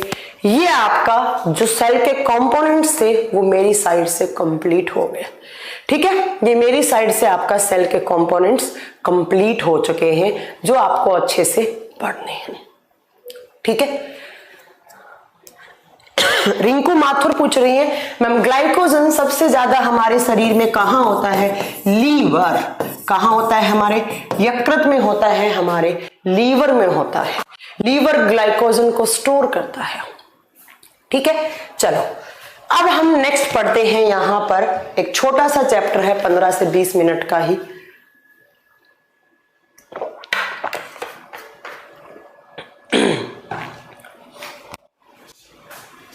ठीक है, अब नेक्स्ट पढ़ेंगे हम सेल डिवीजन। क्या पढ़ेंगे हम? सेल डिवीजन, कोशिका विभाजन। क्या पढ़ेंगे हम? सेल डिवीजन, कोशिका विभाजन पढ़ेंगे हम। सेल डिवीजन पढ़ेंगे, कोशिका विभाजन के बारे में पढ़ेंगे। देखो नाम से पढ़ो, सेल का मतलब कोशिका, डिवीजन का मतलब डिवाइड होने वाली। वो प्रोसेस जिसके थ्रू एक सेल अपने आप को डिवाइड करती है और नई सेल्स बनाती है, उसको आप क्या बोलेंगे? उसको आप सेल डिवीजन बोलेंगे। ऐसे एक सेल थी, ऐसे एक सेल थी, इस सेल को आप बीच से डिवाइड कर दो, है ना, ये सेल डिवाइड हो गई और ऐसे नई सेल्स बना दी। तो जिस प्रोसेस के थ्रू एक सेल अपने सेल, एक सेल है वो अपने आप को डिवाइड करती है और नई सेल्स बनाती हैं, उस प्रोसेस को क्या बोलते हैं? Cell division. अब ध्यान से सुनो, मैंने सेल थ्योरी पढ़ाया था, मैंने लिखवाया था कि हमेशा नई सेल्स होती हैं, वो किससे बनती हैं? वो पुरानी सेल से बनती हैं। पढ़ाया था ना मैंने कि all the new cells are arises from old cells. नई कोशिकाओं का निर्माण पुरानी कोशिकाओं से होता है। ध्यान से सुनो, मैंने बोला सेल डिवीजन क्या होता है? वो प्रोसेस जिसके थ्रू एक सेल ने अपने आप को डिवाइड किया और नई सेल्स बनाई। भैया जब हम मम्मी के गर्भाशय में थे, हम पेट में थे, मम्मी के गर्भाशय में थे हम, तो हमारे ऑर्गन्स बनना स्टार्ट हुए और ऑर्गन्स किससे बनते हैं? सेल से बनते हैं। तो सबसे पहले एक सेल बनी, फिर 1 2 4 6 8 10 ऐसे बहुत सारी सेल्स बनती गई। बहुत सारी सेल्स बनी, उसके बाद क्या बना? टिश्यूज बना। टिश्यूज के बाद ऑर्गन्स बनना स्टार्ट हुए। तो वो प्रोसेस जिसके थ्रू हमारा निर्माण हुआ है, हमारा पूरा बॉडी बना है, उसी प्रोसेस को क्या बोलते हैं? उसी प्रोसेस को आप बोलते हैं सेल डिवीजन। अब दूसरी बात सुनो आप, दूसरी बात सुनो आप, जो सेल अपने आप को डिवाइड करती है, ये पुरानी होगी, ये ओल्ड होगी, ये क्या होगी? न्यू सेल्स होगी। ठीक है, जो सेल अपने आप को डिवाइड कर रही है बच्चों, उसको क्या बोलते हैं? उसको बोलते हैं पेरेंट सेल। उसको क्या बोलते हैं? पेरेंट सेल या पितृ कोशिका या मातृ कोशिका बोलते हैं। और जो डिवाइड करके नई बना रही हैं, उसको क्या बोलते हैं? उसको बोलते हैं आप daughter cells. Daughter cells Hindi में क्या बोलेंगे उसको? पुत्री कोशिकाएं। क्या बोलेंगे उसको? पुत्री कोशिकाएं। तो क्या मैं ये कह सकती हूं कि वो प्रोसेस जिसके थ्रू पेरेंट सेल अपने आप को डिवाइड करके डॉटर सेल्स बनाती हैं, उसको क्या कहते हैं? उसको सेल डिवीजन कहते हैं। ठीक है, उसको कोशिका विभाजन कहते हैं। ठीक है, अब नेक्स्ट पॉइंट सुनो आप ध्यान से। ये जो सेल डिवीजन है, अगर देखा जाए तो ये 3 टाइप का होता है, बट मेनली 2 टाइप का होता है। आपको वही पढ़ने हैं। ठीक है, मैं आपको तीनों ही बता देती हूँ, पर मेन जो होते हैं बच्चों वो 2 ही होते हैं, वही आपको पढ़ना है, ये मान लो आप। पहला है एमाइटोसिस। एमाइटोसिस जिसको बोलते हैं असूत्री विभाजन। असूत्री विभाजन। दूसरा है यहां पर माइटोसिस। माइटोसिस जिसको बोलते हैं समसूत्री विभाजन। और तीसरा आता है यहां पर मियोसिस जिसको बोलते हैं अर्धसूत्री विभाजन। हमारे बॉडी में ये 2 होते हैं, इसलिए हमारी बुक्स में भी ये 2 लिखे हुए होते हैं। ठीक है, चलिए फिर सुनो। एमाइटोसिस असूत्री, माइटोसिस समसूत्री, मियोसिस। अगर पूछा जाए कि एमाइटोसिस क्या होता है, ध्यान से सुनो। यहां पर सूत्री का मतलब क्या है? यहां पर क्रोमोसोम्स। आप एक पॉइंट याद रखिएगा कि जब भी सेल डिवीजन होता है तो उसमें किसका डिवीजन होता है? उसमें क्रोमोसोम्स का, उसमें गुणसूत्रों का डिवीजन होता है। पढ़ाया था मैंने कि chromosomes becomes visible during cell division. है ना। तो आप याद रखेंगे कि जब भी कोई सेल में डिवीजन होता है तो वो किसका डिवीजन होता है, क्रोमोसोम का। जैसे मैं आपको क्रोमोसोम की स्ट्रक्चर बनाऊं तो ये आपका एक क्रोमोसोम है, ये एक है, ये डिवाइड हो गया तो इससे दो बन गए ऐसे नए, ठीक है। तो क्रोमोसोम्स का डिवीजन होता है यहां पर, तो हिंदी में इसको बोलते हैं सूत्री, गुणसूत्र, सूत्री। देखो अब नाम से सुनो आप ध्यान से, अब नाम से सुनो आप ध्यान से। मैंने बोला असूत्री विभाजन, वो विभाजन जो होता ही नहीं है, जिसमें गुणसूत्र डिवाइड ही नहीं होते हैं। आपने एक बैक्टीरिया देखा है, जब वो बैक्टीरिया बनता है तब वो ऐसा रहता है, और जब वो मरता है तब भी वो ऐसा रहता है। जैसा जन्म हुआ वैसा ही है, बट हमारा जन्म हुआ तो हम कैसे थे और आज हम कैसे हैं, और हम बूढ़े हो जाएंगे तो हम कैसे लगेंगे। तो क्या हम एक जैसे हैं? नहीं। आप याद रखेंगे कि जो बैक्टीरिया वो एक सेल है, और वो मरता है तब भी एक सेल में मर जाता है, तो सेल सेल में ही मर गई, कोई डिवीजन ही नहीं हुआ। कहने का मतलब कोई गुणसूत्र कुछ भी डिवीजन नहीं हुआ। तो असूत्री किसमें होता है, मतलब वो विभाजन जिसमें कुछ डिवीजन ही नहीं होता गुणसूत्रों का, न्यूक्लियस का, किसी का भी, उसको बोलते हैं माइटोसिस, असूत्री विभाजन। इसका एग्जाम्पल आप बताएंगे किसमें होता है, ये बैक्टीरिया में होता है। और बैक्टीरिया क्या होते हैं? जीवाणु। बैक्टीरिया क्या होते हैं? जीवाणु। अब आपसे पूछ लिया जाए कि हमारे बॉडी में कौन कौन से डिवीजन होते हैं, आप बताओगे हमारे बॉडी में ये दो होते हैं। और बैक्टीरिया में कौन से होते हैं? असूत्री, एमाइटोसिस। तो इसको साइड में कर दो, इसके अलावा कोई पॉइंट नहीं याद रखना इसके अंदर। हमारे शरीर में ये दो हैं तो हमें तो ये पढ़ने हैं दो। कौन कौन सा? Mitosis and meiosis. चलिए आइए यहां पर सबसे पहला क्वेश्चन आता है कि माइटोसिस की खोज किसने की और मियोसिस की खोज किसने की। आप लिखेंगे जो माइटोसिस डिवीजन है उसकी खोज की थी फ्लेमिंग नाम के साइंटिस्ट ने। किसने? फ्लेमिंग ने। मियोसिस की खोज किसने की थी? आप लिखेंगे हार्टविग नाम के साइंटिस्ट ने। हार्टविग नाम के साइंटिस्ट ने मियोसिस के बारे में बताया था, और फ्लेमिंग नाम के साइंटिस्ट ने आप बताएंगे माइटोसिस के बारे में बताया था। ठीक है, अब सुनो ध्यान से, माइटोसिस और मियोसिस का मतलब क्या होता है हिंदी में समझो। सम का मतलब क्या होता है हिंदी में? मैम सम का मतलब होता है समान, इक्वल। सूत्री का मतलब क्या होता है? सूत्री का मतलब क्या होता है? गुणसूत्र। वो सेल डिवीजन जिसमें गुणसूत्रों की संख्या समान रहती है। कैसे मैम? देखो, ऐसे एक क्रोमोसोम था, ऐसे एक क्रोमोसोम था, और ये दोनों क्रोमोसोम जो थे वो डिवाइड हुए और आगे चलकर दो और बना दिए। इससे ये बना, इससे ये बना। नहीं समझ में आ रहा? सुनो ध्यान से, सुनो ध्यान से, सुनो। यहां पर आप सेल से सुनो, क्रोमोसोम छोड़ो आप। यहां पर दो सेल्स थी, इन दोनों सेल्स ने डिवाइड किया। जितनी यहां पर पेरेंट सेल्स थी उतनी ही यहां पर डॉटर सेल्स होती हैं।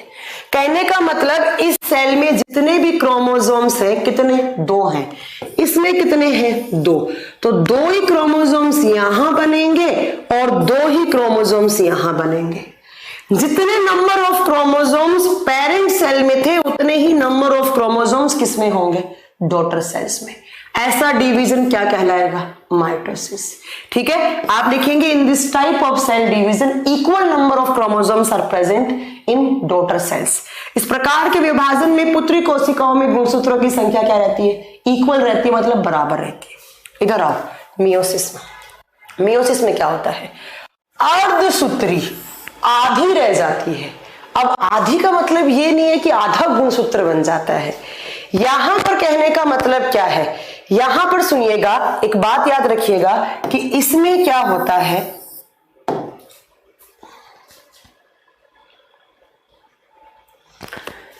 जो माइटोसिस है उसमें ऐसे दो क्रोमोसोम थे और दो से कितनी बनी?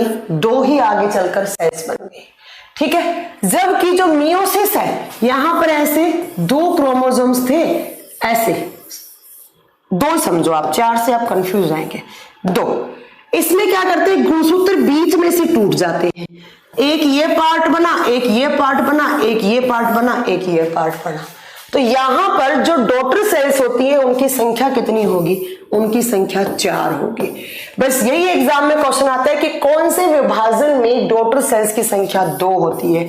आप बताएंगे माइटोसिस में। कौन से विभाजन में डॉटर सेल्स की संख्या 4 होती है? आप क्या बताएंगे? मियोसिस में। यहां से क्रोमोसोम एज इट इज ऐसे आपका अपना एक एक बना लिया, यहां पर 2 बन गए। ये क्रोमोसोम्स बीच में से टूट जाते, 1 2 3 4 सेल्स बन गई। समझ में आ रहा है? यहां पर कितनी? 2 बनेंगी। 2 है तो 2 से 2 ही बनेंगी, बट यहां पर 2 से कितनी बनेंगी? 4। ठीक है, अब 4 से कितनी बनेंगी? 16 बनेंगी। ठीक है, ये ऐसे चलता है। नेक्स्ट पॉइंट सुना मेरा ध्यान से कि माइटोसिस किसमें होता है और मियोसिस किसमें होता है। पहले मेरी एक क्लास याद करो, मैंने पढ़ाया था कि क्रोमोसोम्स कितने टाइप के होते हैं। मैम आपने पढ़ाया था क्रोमोसोम्स 2 टाइप के होते हैं, एक होते हैं ऑटोसोम्स और एक क्या होते हैं? एलोसोम्स। अब याद करो, मैंने कहा था ऑटोसोम्स कितने पेयर होते हैं बच्चों? 22 पेयर। एलोसोम कितने होते हैं? 1 पेयर। एक में कौन कौन से थे? मेल के XY और फीमेल के XX। कुछ याद आ रहा है? मैंने कहा था जब युग्मनज बनता है, जब जाइगोट बनता है, तो ये क्रोमोसोम तो एज इट इज जाते हैं। क्यों जाते हैं एज इट इज? क्योंकि इसमें कौन सा डिवीजन हो रहा होगा? माइटोसिस। मैंने कहा था चाहे लड़का हो लड़की हो, उसमें कितने क्रोमोसोम सेम होते हैं? 22 पेयर। जितने ऊपर थे उतने नीचे सेल्स में आने चाहिए। माइटोसिस में क्या बताया मैंने? अगर ऊपर 2 सेल्स है तो नीचे भी कितनी बनेंगी? 2। अगर यहां 22 पेयर क्रोमोसोम है तो यहां से जो सेल्स बनेंगी उनमें भी कितने होंगे? आप क्या बताएंगे? उनमें भी 22 पेयर। तो मैम इक्वल डिवीजन हो रहा है, और इक्वल डिवीजन ही क्या कहलाता है? माइटोसिस।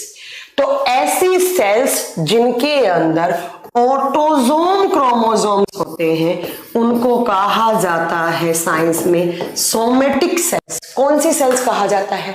सोमेटिक सेल्स कहा जाता है। फिर सुनो एक बार, जितनी number of chromosomes parent cell में होते हैं उतने ही डॉटर सेल्स में जाते हैं। ठीक है, और ऐसे सेल्स जिसके अंदर ऑटोसोम गुणसूत्र होते हैं उनको बोलते हैं सोमेटिक सेल्स। हिंदी में बोलते हैं कायिक कोशिका। काया का मतलब क्या होता है? शरीर। हमारे शरीर को बनाने वाला डिवीजन कौन सा है? माइटोसिस। क्योंकि माइटोसिस कौन सी सेल्स में होता है? आप लिखोगे it is found in somatic cells. किसके अंदर? सोमेटिक सेल्स में होता है। ये कायिक कोशिकाओं में होता है। कौन सी कोशिकाओं में? कायिक कोशिकाएं कौन सी होती हैं? वो कोशिकाएं जो हमारे शरीर का निर्माण करती हैं, जो हमारे बॉडी का निर्माण करती हैं, हमारे ऑर्गन्स, हमारे टिश्यूज बनाती हैं। अब आइए एलोसोम। एलोसोम कितनी जोड़ी होते हैं? 1 जोड़ी। पापा के क्या थे? X और Y। मम्मी के क्या थे? XX। 2 थे, और मैंने कहा था एक बारी में एक पापा से आता है, एक मम्मी से आता है। क्रोमोसोम्स का क्या होगा? डिवीजन हो गया मैम। एक पापा में 2, मम्मी में 2।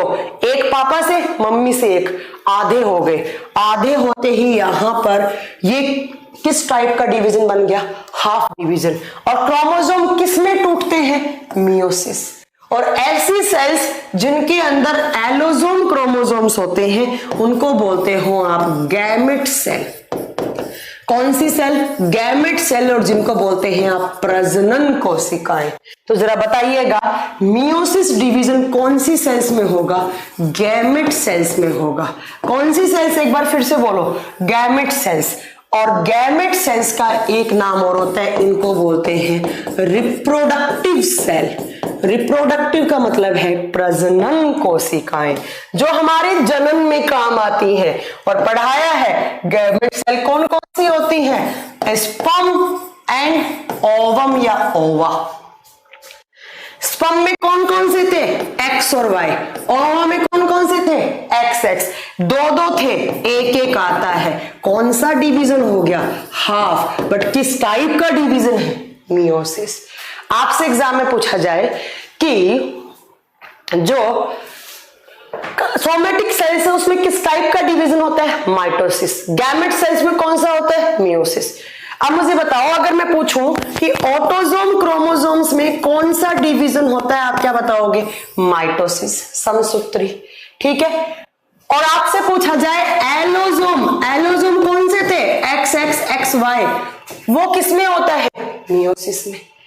पूछे कौन कौन से सेल्स में और कौन कौन से क्रोमोसोम में, आप आंसर दे दोगे, बड़ा इजी है। क्या पढ़ना है इसके अंदर, दो दो थे, हाफ हो गए, जितने थे उतने आए। ये इक्वल डिवीजन, ये हाफ डिवीजन, ये अर्धसूत्री विभाजन, ये समसूत्री विभाजन। समसूत्री को माइटोसिस और अर्धसूत्री को मियोसिस। हो गया, ठीक है। अब बात आती है, ये तो हो गए कुछ बेसिक डिफरेंस। अब बात आती है कि इसकी प्रोसेस क्या क्या होती है। पहले देखेंगे माइटोसिस की प्रोसेस, इस सेल डिवीजन की प्रोसेस क्या क्या होती है।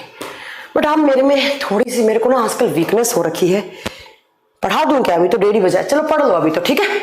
अब लिखेंगे आप फेज ऑफ माइटोसिस, कैसे होता है ये डिवीजन। आज खत्म ही कर देते हैं इस चैप्टर को, अगली क्लास में नया चैप्टर स्टार्ट करेंगे। फेज ऑफ माइटोसिस, समसूत्री विभाजन की अवस्थाएं, समसूत्री विभाजन की फेज का मतलब अवस्था, ठीक है। यहां पर क्वेश्चन कैसे आएंगे बच्चों, ध्यान से सुनो, ठीक है। यहां पर क्वेश्चन आएंगे कि वो कौन सी फेज है जिसमें न्यूक्लियस मेम्ब्रेन बनना स्टार्ट होती है, वो कौन सी फेज है जिससे न्यूक्लियस मेम्ब्रेन खत्म हो जाती है। ऐसे कुछ क्वेश्चंस बनते हैं, ठीक है। अब यहां पर आपको कुछ फेज के नाम याद करने हैं। सबसे पहले आप याद रखेंगे प्रोफेज। कौन सी फेज बच्चों, प्रोफेज। अब हिंदी वाले सोच रहे होंगे कुछ अलग नाम लिखेगी मैम, कोई नाम नहीं है, सेम नाम है, ठीक है। अब देखो बोल भी दिया एक बच्चे ने कि मैम हिंदी में पढ़ाओ। देखो ये आपका सेल है, उस सेल के अंदर आपके ये क्रोमोसोम्स हैं बच्चों, ये क्रोमोसोम्स है, ठीक है। ये क्या है, न्यूक्लियस है, ये क्या है आपका न्यूक्लियस है, ठीक है। ये आपका न्यूक्लियस डिवाइड होगा, केंद्रक डिवाइड होगा, तभी तो नई सेल्स बनेंगी, ठीक है। ये फेज है, मैंने एक नाम लिखा है प्रोफेज। इसके अंदर क्या होता है, इस न्यूक्लियस के बाहर ये जो मेम्ब्रेन है ये टूटना स्टार्ट हो जाती है। कैसे, देखो ऐसे, ओहो तो पूरा गायब हो जा रहा है। प्रोफेज के अंदर क्या होता है, ये जो न्यूक्लियस के बाहर मेम्ब्रेन है ये धीरे धीरे धीरे धीरे इसमें खिंचाव पैदा होता है और धीरे धीरे धीरे धीरे धीरे ये टूट जाता है, इसमें टूटना स्टार्ट होता है, ठीक है। तो आपसे पूछा जाएगा कि पहला पूछा जाएगा कि वो कौन सी फेज है माइटोसिस की जिसमें न्यूक्लियस की मेम्ब्रेन टूटना स्टार्ट हो जाती है। आप लिखेंगे इसके अंदर डिक्लाइन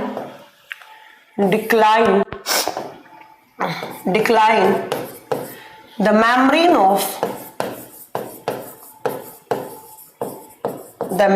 ऑफ न्यूक्लियस। इस अवस्था में, हिंदी में लिखेंगे, इस अवस्था में केंद्रक की झिल्ली, अवस्था में केंद्रक झिल्ली टूटने लग जाती है, केंद्रक झिल्ली टूटने लग जाती है, ठीक है। कौन सी झिल्ली, केंद्रक की झिल्ली लुप्त होना स्टार्ट हो जाती है। कौन सी अवस्था, प्रोफेज, ठीक है। अब इसके बाद आती है बच्चों दूसरी फेज जिसका नाम होता है मेटाफेज। कौन सी फेज, मेटाफेज। हिंदी में कोई नाम नहीं है, इसको मेटाफेज ही कहा जाता है, चलो लिख लो मेटाफेज। न्यूक्लियस की मेम्ब्रेन टूट गई धीरे धीरे, केंद्र की झिल्ली टूट गई। अब क्या होगा, धीरे धीरे धीरे ये जो क्रोमोसोम्स हैं इसके अंदर खिंचाव पैदा होगा, ये मेम्ब्रेन टूट गई। अब दूसरी जो स्टेज आएगी, फेज आएगी, इसमें मेम्ब्रेन नहीं बचेगी, ये जो क्रोमोसोम्स होते हैं बच्चों ये दूर दूर होने लग जाते हैं, इनमें खिंचाव पैदा होता है, इनमें कॉन्ट्रैक्शन पैदा होता है, ठीक है। और ये क्रोमोसोम्स ऐसे अपने पोल बनाने लग जाते हैं अलग अलग, इसका पोल यहां से बनेगा, इसका पोल यहां से बनेगा, अलग अलग पोल बनने लग जाएंगे, ठीक है। आप लिखेंगे कि इस अवस्था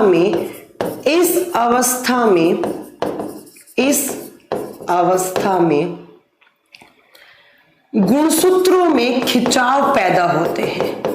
गुणसूत्रों में खिंचाव का मतलब है कॉन्ट्रैक्शन होने लग जाता है, गुणसूत्र खिंचने लग जाते हैं एक दूसरे से, खिंचाव पैदा होने लग जाता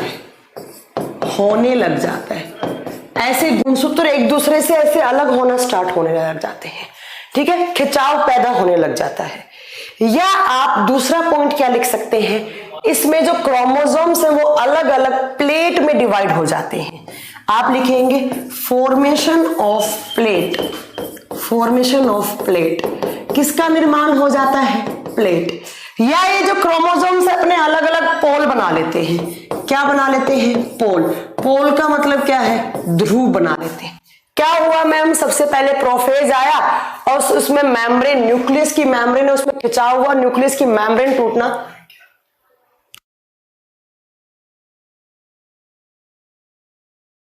ठीक है, तो मैम इसके अंदर न्यूक्लियस की मेम्ब्रेन में खिंचाव पैदा होने लग गया। दूसरा, अब दूसरी स्टेज को आप बोलते हैं बच्चों क्या, मेटाफेज। और उसमें जो गुणसूत्र है वो एक दूसरे से ऐसे खिंच के अलग होना स्टार्ट हो जाते हैं, खिंचाव हो जाता है, अलग अलग प्लेट में चले जाते हैं, अलग अलग पोल बना लेते हैं। आपसे पूछा जाएगा वो कौन सी स्टेज है जिसमें न्यूक्लियस की मेम्ब्रेन लुप्त हो जाती है, प्रोफेज। वो कौन सी स्टेज है जिसमें न्यूक्लियस के अंदर जो क्रोमोसोम्स होते हैं उनमें खिंचाव पैदा होते हैं, मेटाफेज। अब तीसरा यहां पे आता है बच्चों एनाफेज। कौन सा आता है, एनाफेज। एनाफेज को हिंदी में एनाफेज ही बोलेंगे। अब क्या होगा बच्चों, जो पोल बने थे, किसके पोल, न्यूक्लियस के पोल बने थे। अब वो जो पोर बने थे उनसे आपके न्यूक्लियस के अंदर जो क्रोमोसोम्स थे वो सेपरेट होने लग गए, एक दूसरे से अलग होने लग गए। ये आपकी सेल, इसके अंदर अलग हो गए क्रोमोसोम्स। ये क्रोमोसोम्स क्या हो गए बच्चों, अलग हो गए। आप लिखेंगे इसमें क्या होता है, separation of chromosome. Separation of chromosome, गुणसूत्र अलग अलग हो जाते हैं। पहले खिंचाव पैदा हो गए, अलग हो गए दोनों। ठीक है, अलग अलग हो जाते हैं, गुणसूत्रों में खिंचाव पैदा हुआ और एनाफेज में क्या हो गए बेचारे, अलग अलग हो गए, एक दूसरे से जुदा हो गए, है ना। अब क्या आएगा, अब आएगा बच्चों टीलोफेज। अब क्या आएगा, टीलोफेज। कितना नंबर, 4। नेक्स्ट में आएगा टीलोफेज। क्रोमोसोम तो बन गए थे, ये आपका न्यूक्लियस, इसके अंदर अलग अलग क्रोमोसोम बन गए, बट अब वापस से न्यूक्लियस की मेम्ब्रेन आना स्टार्ट करेगी। पहले न्यूक्लियस की मेम्ब्रेन लुप्त हुई थी, क्रोमोसोम में खिंचाव पैदा हुआ, अलग अलग क्रोमोसोम के पोल बने, अलग अलग बन गए 2 क्रोमोसोम, न्यूक्लियस की मेम्ब्रेन वापस आ गई। ठीक है, तो आप क्या लिखेंगे इसके अंदर, nucleus membrane is appeared. Nucleus membrane is appear.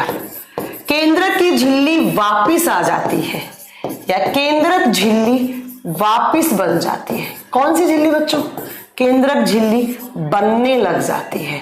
केंद्रक के बाहर जो मेम्ब्रेन थी वो वापिस कौन सी स्टेज में बनती है, वो टीलोफेज में बनती है। बता देंगे, कोई दिक्कत है यहां तक, कोई दिक्कत नहीं। अब लास्ट स्टेज आएगी बच्चों जिसको आप बोलते हैं साइटोकाइनेसिस। कौन सी, साइटोकाइनेसिस। हिंदी में सेम नाम होगा, साइटोकाइनेसिस।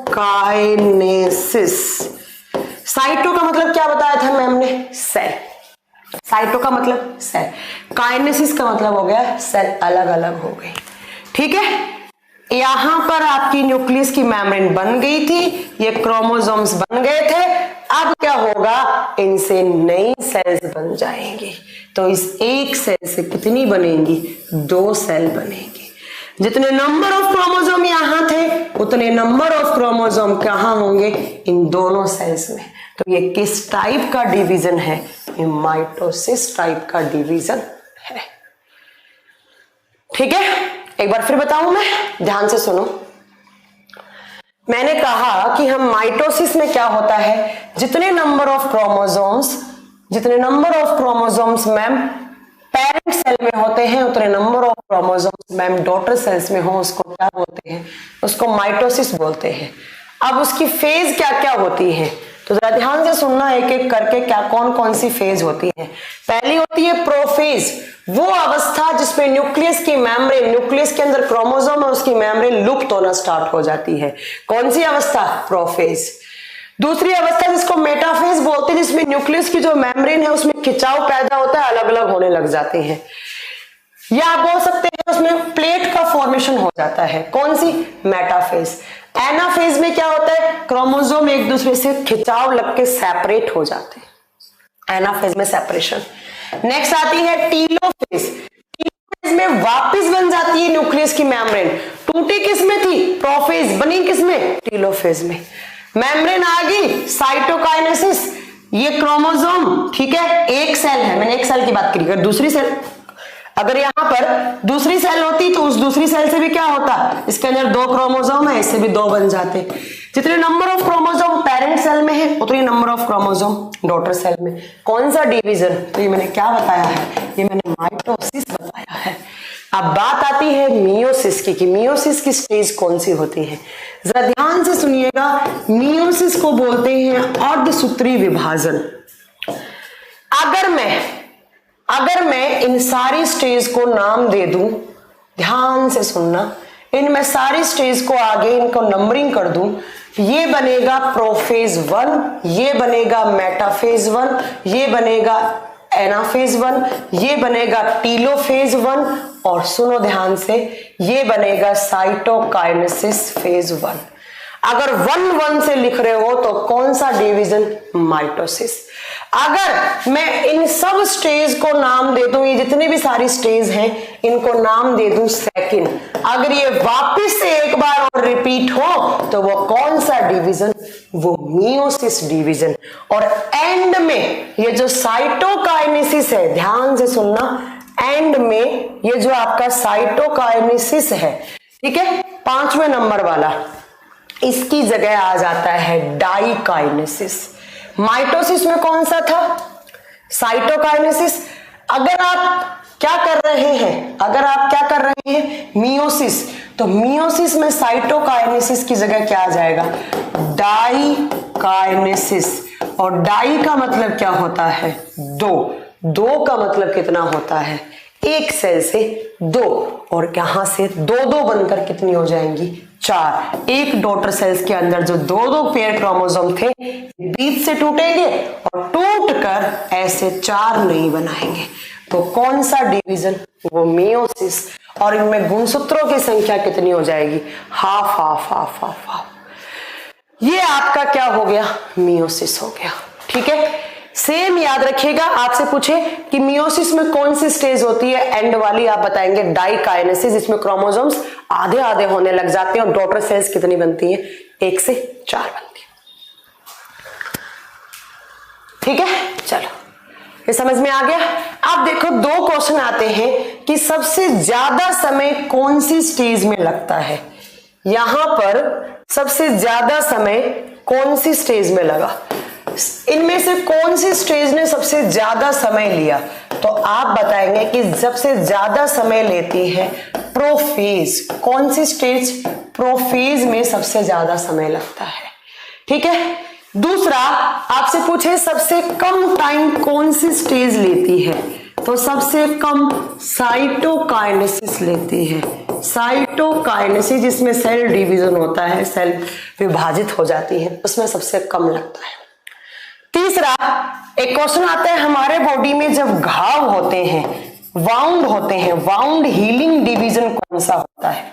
घाव भरने में कौन सा डिवीजन होता है, आप बताएंगे माइटोसिस होता है। जब आपको चोट लगती है तो आपकी सेल्स डेड हो जाती है, फिर वापस वहां सेल्स बन जाती है, घाव भर गए, क्योंकि उन जो कुछ सेल्स बची थी उसमें डिवीजन होकर नई सेल्स बन जाती है और वहां के घाव भर जाते हैं। घाव भरने में हमेशा समसूत्री विभाजन होता है। ये आपका सेल डिवीजन। एक बच्चा पूछ रहा है एग्जाम्पल ऑफ मियोसिस, हमारी गैमेट सेल्स में जब बच्चा बन रहा होता है, हमारी गैमेट सेल्स में, ठीक है, तो उसमें मियोसिस होता है, बता तो दिया एग्जाम्पल। ये आपका सेल डिवीजन, ये आपका साइटोलॉजी का चैप्टर कंप्लीट हो गया, ठीक है। ये आपका साइटोलॉजी का चैप्टर कंप्लीट हो गया मेरी तरफ से। अब अच्छे से पढ़े। एक बच्चा बोल रहा है पीडीएफ, एक एक चीज बोर्ड पे लिखिए, अपने हाथ से लिखो, कुछ मेहनत करना स्टार्ट करो, बाकी नोट्स तो यहां से मिल ही जाएंगे, नोट्स तो यहां से दे ही देंगे। अनुज भागत आप बोल रहे हैं मैम पीडीएफ नहीं मिल रहा, थोड़ी मेहनत खुद से भी कर लो ताकि जल्दी याद हो जाए, मैम एक स्मॉलेस्ट पार्ट सेल राइबोसोम होता है दिलीप, आपका आंसर ये है। ठीक है, नोट्स पे मत मरा करो, नोट्स तो मिलते ही हैं यहां से, मैं भी अपलोड करवा दूंगी साइटोलॉजी के, बट कुछ खुद से भी बनाया करो।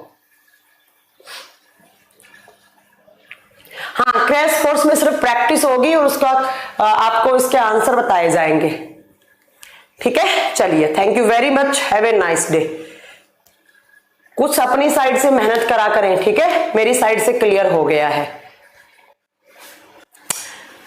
मैम रीजनिंग की भी क्लास होती है और साइंस की भी क्लास होती है, कुछ टाइम एडजस्ट कर दो। ठीक है, हम बात कर लेंगे राहुल। ठीक है,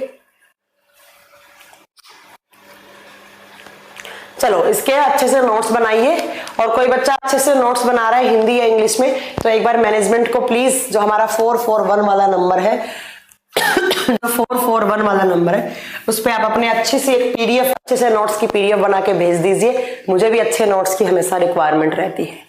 रितु कुमारी, आप नोट्स बना रही है बच्चा, अगर आप बहुत अच्छे बना रही है तो हमारा जो इंक्वायरी नंबर है उसके ऊपर व्हाट्सअप कर दीजिए प्लीज नोट्स, तो मैं वहां से मैं भी ले लूँ अच्छे नोट्स अच्छी राइटिंग में। ठीक है, बाकी मैं नोट्स अपलोड भी करवा दूंगी। Thank you very much. अब मिलेंगे अगली क्लास में एक नए चैप्टर के साथ, एक नया चैप्टर की शुरुआत करेंगे। चलो bye, take care, take care.